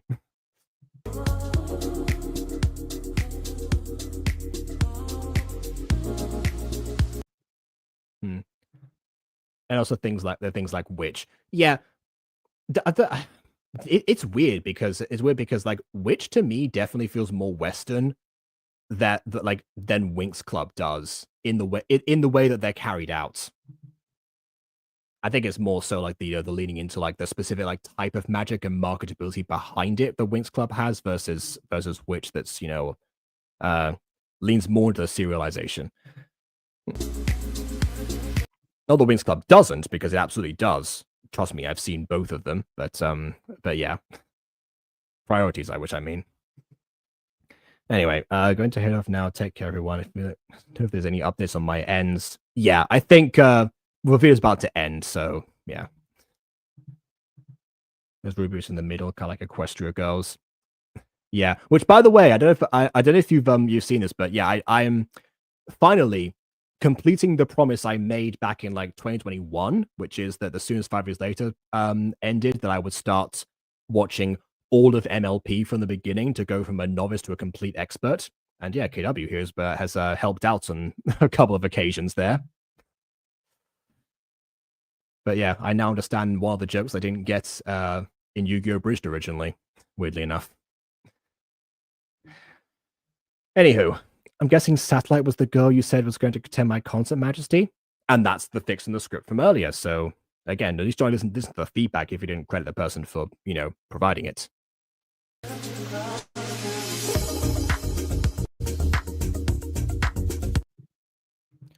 Yeah, MLP is nice. I've already witnessed the first wiping out of an entire species, and I only just watched like the first movie. What more is in store for me?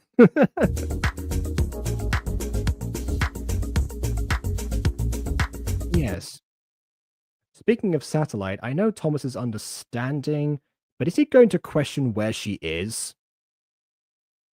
I mean, she did say she had to take a call at the same time as Valentina said it, so the fact they're both going to appear again right after the debut, I guess it wasn't like broadcast. It was like at least Jonny was smart enough to keep the first like the first time, the first mission in a very private venue. So, and hopefully no one took any like photos or leaked any camera footage off to the press. Assuming that didn't happen, Valentina should be in the clear to return to her concert right now and hopefully finish off that last song. Or maybe she'll just, serenade serenade Satellite in private once she's recovered. Maybe. We'll see.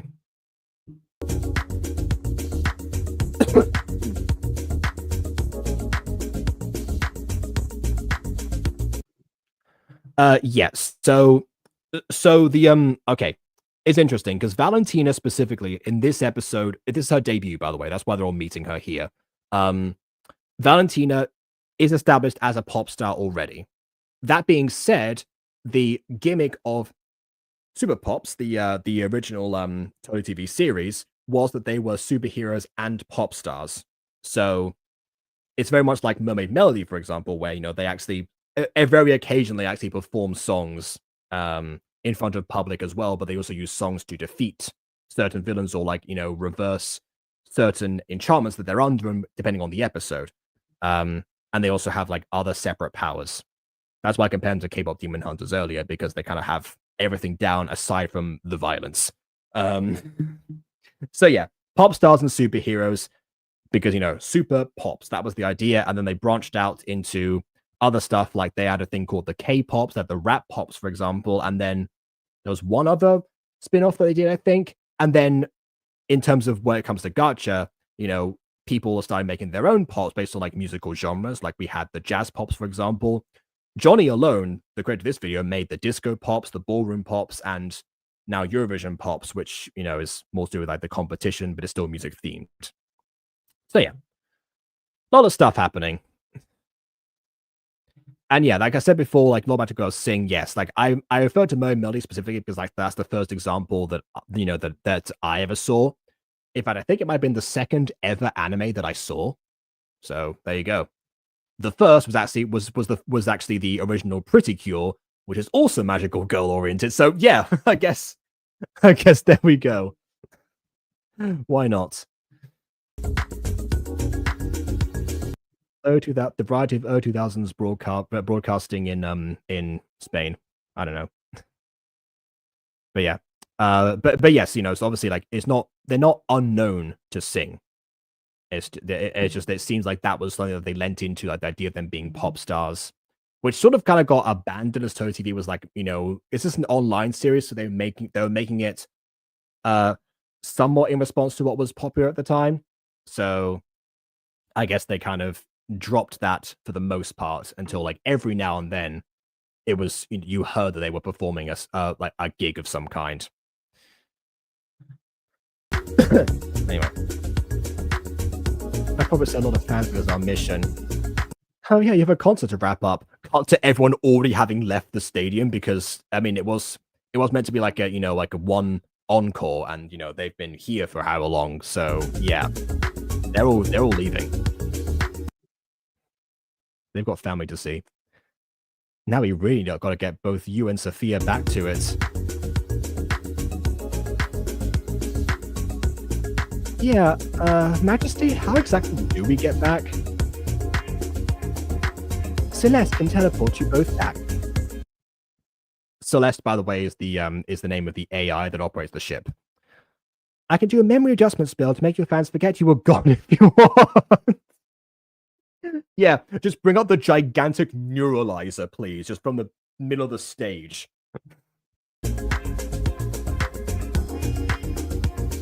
Make sure everyone's looking at it. Sure, let's go. Girls. Oh yeah, they probably should have. Okay, sometimes the characters do transform from civilian form to pop form, or vice versa, when they teleport, thanks to Celeste. So hopefully Sophia will show up in civilian clothing probably fainted next to Thomas, but still close enough. I don't know. Wasn't Sophia still passed out and in pop mode? At least acknowledge it. The sound effect again. Uh-oh. Something tells me Thomas is about to find out about Sophia's secret. I don't know why I read the line like that. It made it sound a lot worse. Uh-oh. Something tells me Thomas is about to find about Sophia's secret. There you go. Much better. Oops.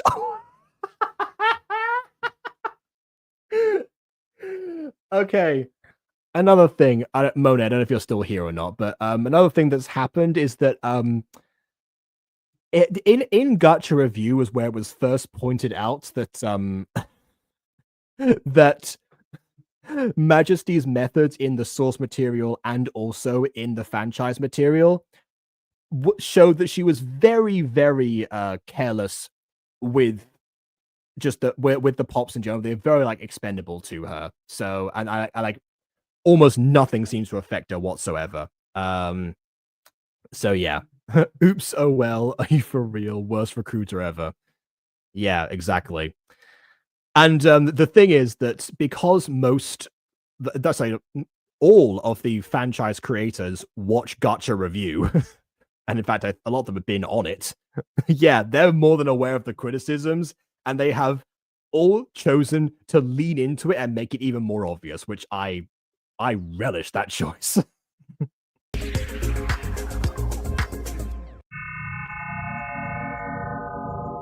And like I said, everyone is gone. Oh, great heavens. Are you okay, madam? So she didn't transform back, and she's probably going to end up losing power during her sleep. So yeah, great. We've Majesty's disregard has once again put one of her employees in danger. Thomas? Yes, I'm okay. You know my name? No, why am I? Yes, that's right. You're Prince Thomas, aren't you? Well, thank you for your concern, kind citizen. Now, please, I'm going to teleport away and bury my head in the sand. There you go. That's how I would have saved this. Or maybe neuralize him. I mean, they're still doing a memory spell, right? If that's what Magic is doing. Or never mind. No, he's actually just sees through the disguise, unlike most other people. Why is your hair different? He can see through the mist, much like some Percy Jackson characters. I fell into a bucket of paint, and my clothes also changed to match that uniform of known superhero satellite pop, but, you know, ignore that fact. Bucket of paint! A gem in the hologram, Magic Show without the magic, but the vibe. I have seen the opening sequence of that. Still haven't checked it out yet, but from what I have seen, definitely the vibe. You're right. Do we forget about the secret? Okay, so what happens with a lot of Jonny series actually is that if a character has a love interest of some kind, they will find out about their identity very quickly. Like within the span of like a few moments of dating. Sometimes in Ballroom Pops, it was actually like immediately that one of them told the other. And that was just a thing that happened. And like, I get it, because it's, you know, if you're a superhero of some kind, you do want your significant other to, you know what's going on, but sometimes it puts them in danger, but it's also, you know, the whole drama of, you know, keeping the secret from them. So it really depends on the person. That is better than Miraculous. I mean, Miraculous is the same situation of, you know, trying to protect the people that you love, and that being why the ID focus is like so secret. Even especially like now to season 6, where, you know, they are in fact together, but still can't tell each other about the identity, because if they do, as far as they're concerned, they're putting the other person in danger, or have the other person, you know, at risk of revealing their identity, because that's the reason that, you know, Luca left in the first place, and that was the whole thing. So, you know, that's Yeah. So again, I understand why that is still going on in the series, especially because they've already like made significant progress last season. So it's one of those things. So I'd say this is about so I'd say this is actually worse than miraculous because they have the choice taken away from them and way too fast for them to have established enough connection for it to matter.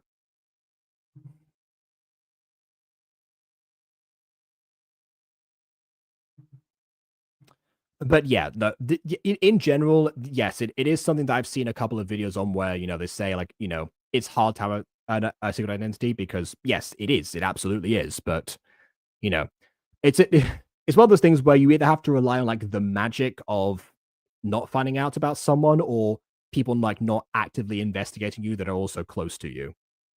Like as a Superman, the person he saves constantly is the person who's actively like investigating prying into his life. So yeah, and is also his coworker. So in his case, absolutely. But yeah, like there are ways to minimize the risk to your character being found out, or have your character minimize that risk. It's never impossible, and it's always a case of like, okay, this person should notice that, but with enough due diligence, you can at least cover up the biggest holes, like say the first save, like you said here. Anyway, are you sure your clothes are also different? Oh no, an intelligent character. The worst weakness of all identities. He also got on my clothes and tore them, I guess. All grammatical shows are judged by the weight of their theme song and transformation sequence. If that's the case, then Gem the Holograms must be, top notch. Truly outrageous, even.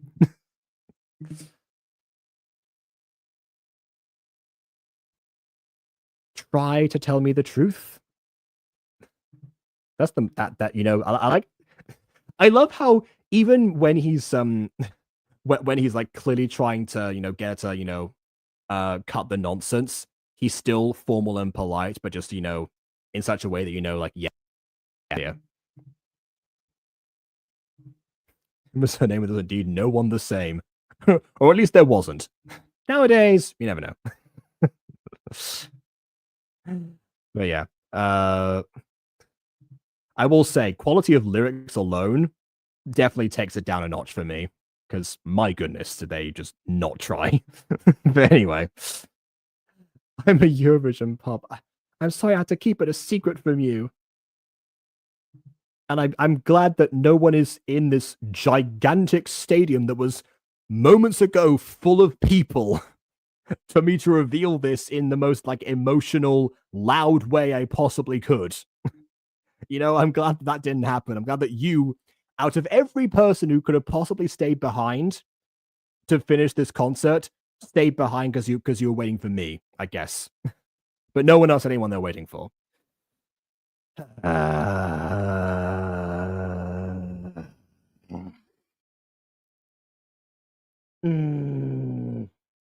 Okay.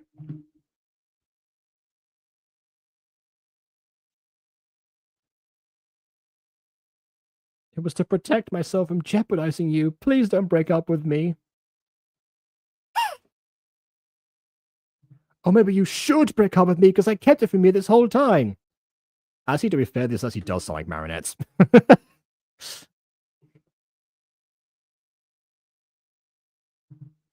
Also, yeah, no, you're right. It was the 80s, but still, yeah, you know me. I can never not complain about bad lyrics.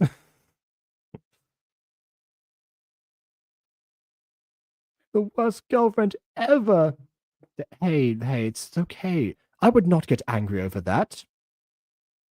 And yeah, look, get you a love interest that understands when you withhold a superhero identity from them because it was to protect them, and it actually makes sense when you think about it. Because some of them don't do that. Some of them, like, also naturally get annoyed, but others are just like, yeah, that's that's it. You should have told me from the start. How could you keep this from me? It's impossible that there'll be any good reason for it, and blah, blah, blah, blah, blah, blah, blah. But inconsistent, minute details. that's why we're here. And I have said this before, like the more minute details I point out in something, especially in gacha review mode, the more I actively enjoy a thing I'm watching because because I'm trying to poke holes in something to balance the criticism. And if I need to look for, if I need to search for the negatives like really specifically, that says something about the quality of the video. Conversely, if I'm struggling to find good things to say about something, I'm like, well, at least this thing happened and this thing happened. It also says something about the quality of the video, but in the opposite way. So, And when it's in private, I'm just cracking jokes for the sake of it, honestly. If it was to keep yourself safe, I understand. And also you, to be honest. Also keep you safe, Thomas. You do? Of course. Royals have to keep secrets all the time to not jeopardize our safety.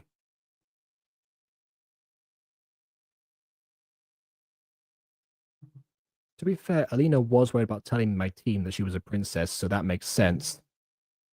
Oh yeah, I forgot about that detail. That's true. That did happen.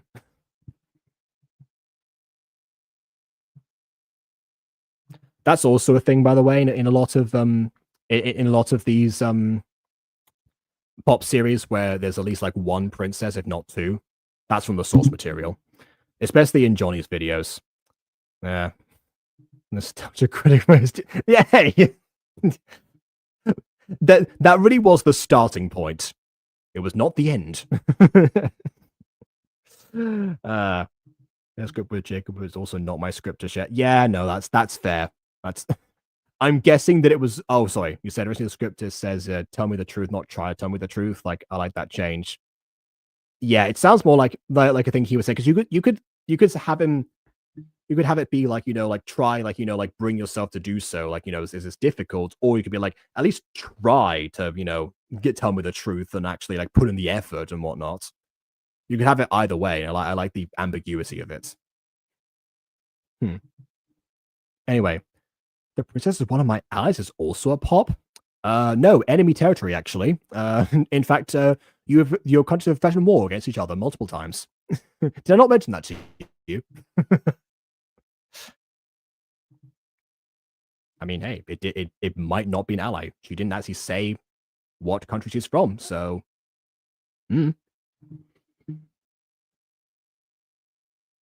Oh, no one's supposed to say that either. I'm so horrible. It's okay, my fair maiden. Don't be so harsh on yourself. Don't be so hard on yourself, no. Let us get back to this weird show.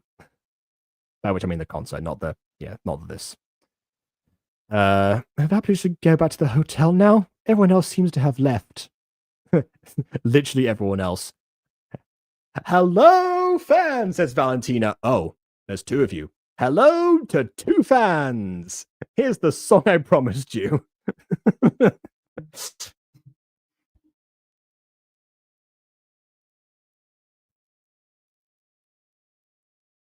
I'm sorry I had to miss your favorite song. Oh, it's okay. Valentina's in the group now. She can sing to me whenever she wants. Oh no, I said that as well. I wasn't supposed to. Rule of threes, everyone. Rule of threes. It's fine. Okay, well, there we go. So, final thoughts on the episode. So, obviously, we had a bit of a tirade towards the middle about the presence of Huntrix in here, specifically because of the poll. Whether or not you think it makes sense for Huntrix to, show up in this particular world, I guess it's still an ongoing debate. You know what? Leave me a comment. Say if you think that the Huntrix could, would make sense to be here or not, even though they were. But yeah, as far as the rest of the episode goes, yeah, I'm really liking the approach of like, actually writing a script, because of course that's always my number one piece of advice to improve gacha is to actually write a script. I'm glad that Jonny is doing that and that he's getting people to, consult with that. He should definitely credit those people in the description of the video, but the fact that he has them is already a step in the right direction. And clearly, it's working because, some of the inconsistencies and minor details that I usually point out in these videos were not present in this one.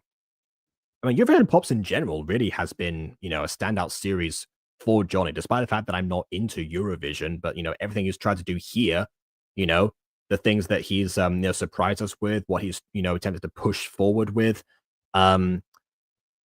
I guess time will tell in terms of like the dynamics of the characters, because obviously I said at the beginning of this video, the fact that there were 4 of them instead of like several more, like they usually are, worked to his advantage. But the videos are getting longer, and Valentina was, a late addition that showed up after people were a bit more established. So she has time to, I guess like shuffle things up. They do say in a sitcom that a sign of a decline of a sitcom is when they add a new character out of nowhere, because if there's like nowhere else for the characters to go aside from that one. But for me, at least, it depends on how it's done. So, time will tell on that front. But, I guess this is definitely the best execution of a new pop that Jonny has done, rather than just, either them showing up for some reason or having to replace a pop immediately. Like, we had time after Talia's death to actually grieve what happened to her, as did the characters themselves. So, they've had time to themselves, and now they're more open and willing to accept a new pop. So in that sense, maybe Majesty learns a little bit and at least acknowledges mathematically that, she shouldn't have gone right ahead for recruiting. Whether or not she understands on an emotional level is, again, up for debate, but that's at least one thing I can give her props for, at the very least. One simple thing, but, it wouldn't be Majesty if she weren't questionable in that way, because as much as we complain about her here, it is accurate to what she was based on, so oh my. Obviously, I can't talk much about the music number specifically, although I do wonder, because like Jonny had us again submitting some songs for Eurovision or for Gachavision at the time, so he had other stuff he could pull from that was copyright free. Obviously, that really only affects me because the channel isn't monetized, but still, I wonder if like, this song particularly spoke to him in some specific way. I don't know. But yeah, so as far as like the concert itself, I definitely would have had either like a cut like the reaction of the crowd, maybe like a different camera angle for some of the moments in the scene. The fact that she was floating is great, but maybe like a little bit more of like a momentum. Again, comparing it to what happened with Rumi when she was like flying around. Basically, it was all still actual movement that was going on, which is like the icing on the cake, basically. I mean, maybe at some point she did actually fly over the fans in some way, even if it was just levitating. Then again, we've seen characters with like force fields around them and such since the beginning of this. So like a ringlet of some kind that could have worked. But yeah, story wise, actually, I mean, aside from Majesty being Majesty, again, not much to really dig into here. Because again, I feel like that's where the script consultants really stepped in and helped. Or maybe Jonny himself had just, gotten better at, covering up his own plot holes and inconsistencies, which makes the ones that he created after the script was written and was just, adding wacky stuff on his own stand out a whole lot more. It's obviously a little bit tricky because, it's very easy to feel like the parts that were added later for surprise value being the ones that end up standing out and making people question things. It's very easy to think in that case that you're not capable of doing something like on your own without that kind of help, and that your audience specifically are the ones to be undermined. I know that Jonny might take that away from this video, so I want to assure that's not the case necessarily. It's just that again, you've got that, especially when you like already have like a structure. I say input those ideas like during the script itself, because I mean this all obviously stemmed from an idea that Jonny had. This is still his series after all, so put those ideas forward beforehand, And those ones will show, like, the ones that the script writers, like, if they agree on or you agree with them or whatever, however you worked it out, whatever was originally there that makes it through, or whatever was like adapted from something that already existed and was built on by somebody else, all that did stem from you, and therefore that's where to draw, like, your validation as a writer from. That's, at least as far as I'm concerned. That's what happens with me, basically. So yeah, hopefully that's a takeaway from this. So yeah, I guess in general, not another pretty solid entry in terms of Eurovision pops, with a couple of crazy moments here and there, but compared to the series that are purely crazy with a couple of same moments in there, I definitely prefer this balance. So absolutely keep it up the way that it is, with a few, like, other things I mentioned later, and hopefully that's it. Also, if you take away from this for, like, your horror movie you're doing, Jonny, I see that's also a good point. I was going to tie that in the beginning. I completely forgot the whole way through. Yeah, again, like, make sure that to keep the characters to just the new characters to a minimum. But then again, if you're introducing new characters anyway, you're probably not going to be having that many. Of course, because your thing, involves, you said it was involved, like, a school of murder. Obviously, have a few characters. No, have, like, a list of supporting roles, basically, that you're able to get the murdering part from, because you've got the murderees. That's one thing that we don't get so often in this, because of how many characters you have as protagonists, you don't get many supporting characters. And that's partly because of the source material having limited actors and not having them do multi-roles. So the usually 5, sometimes 4 protagonists end up taking a lot of the focus of every single episode of Totally TV stuff, with a few, like, supporting characters along the way.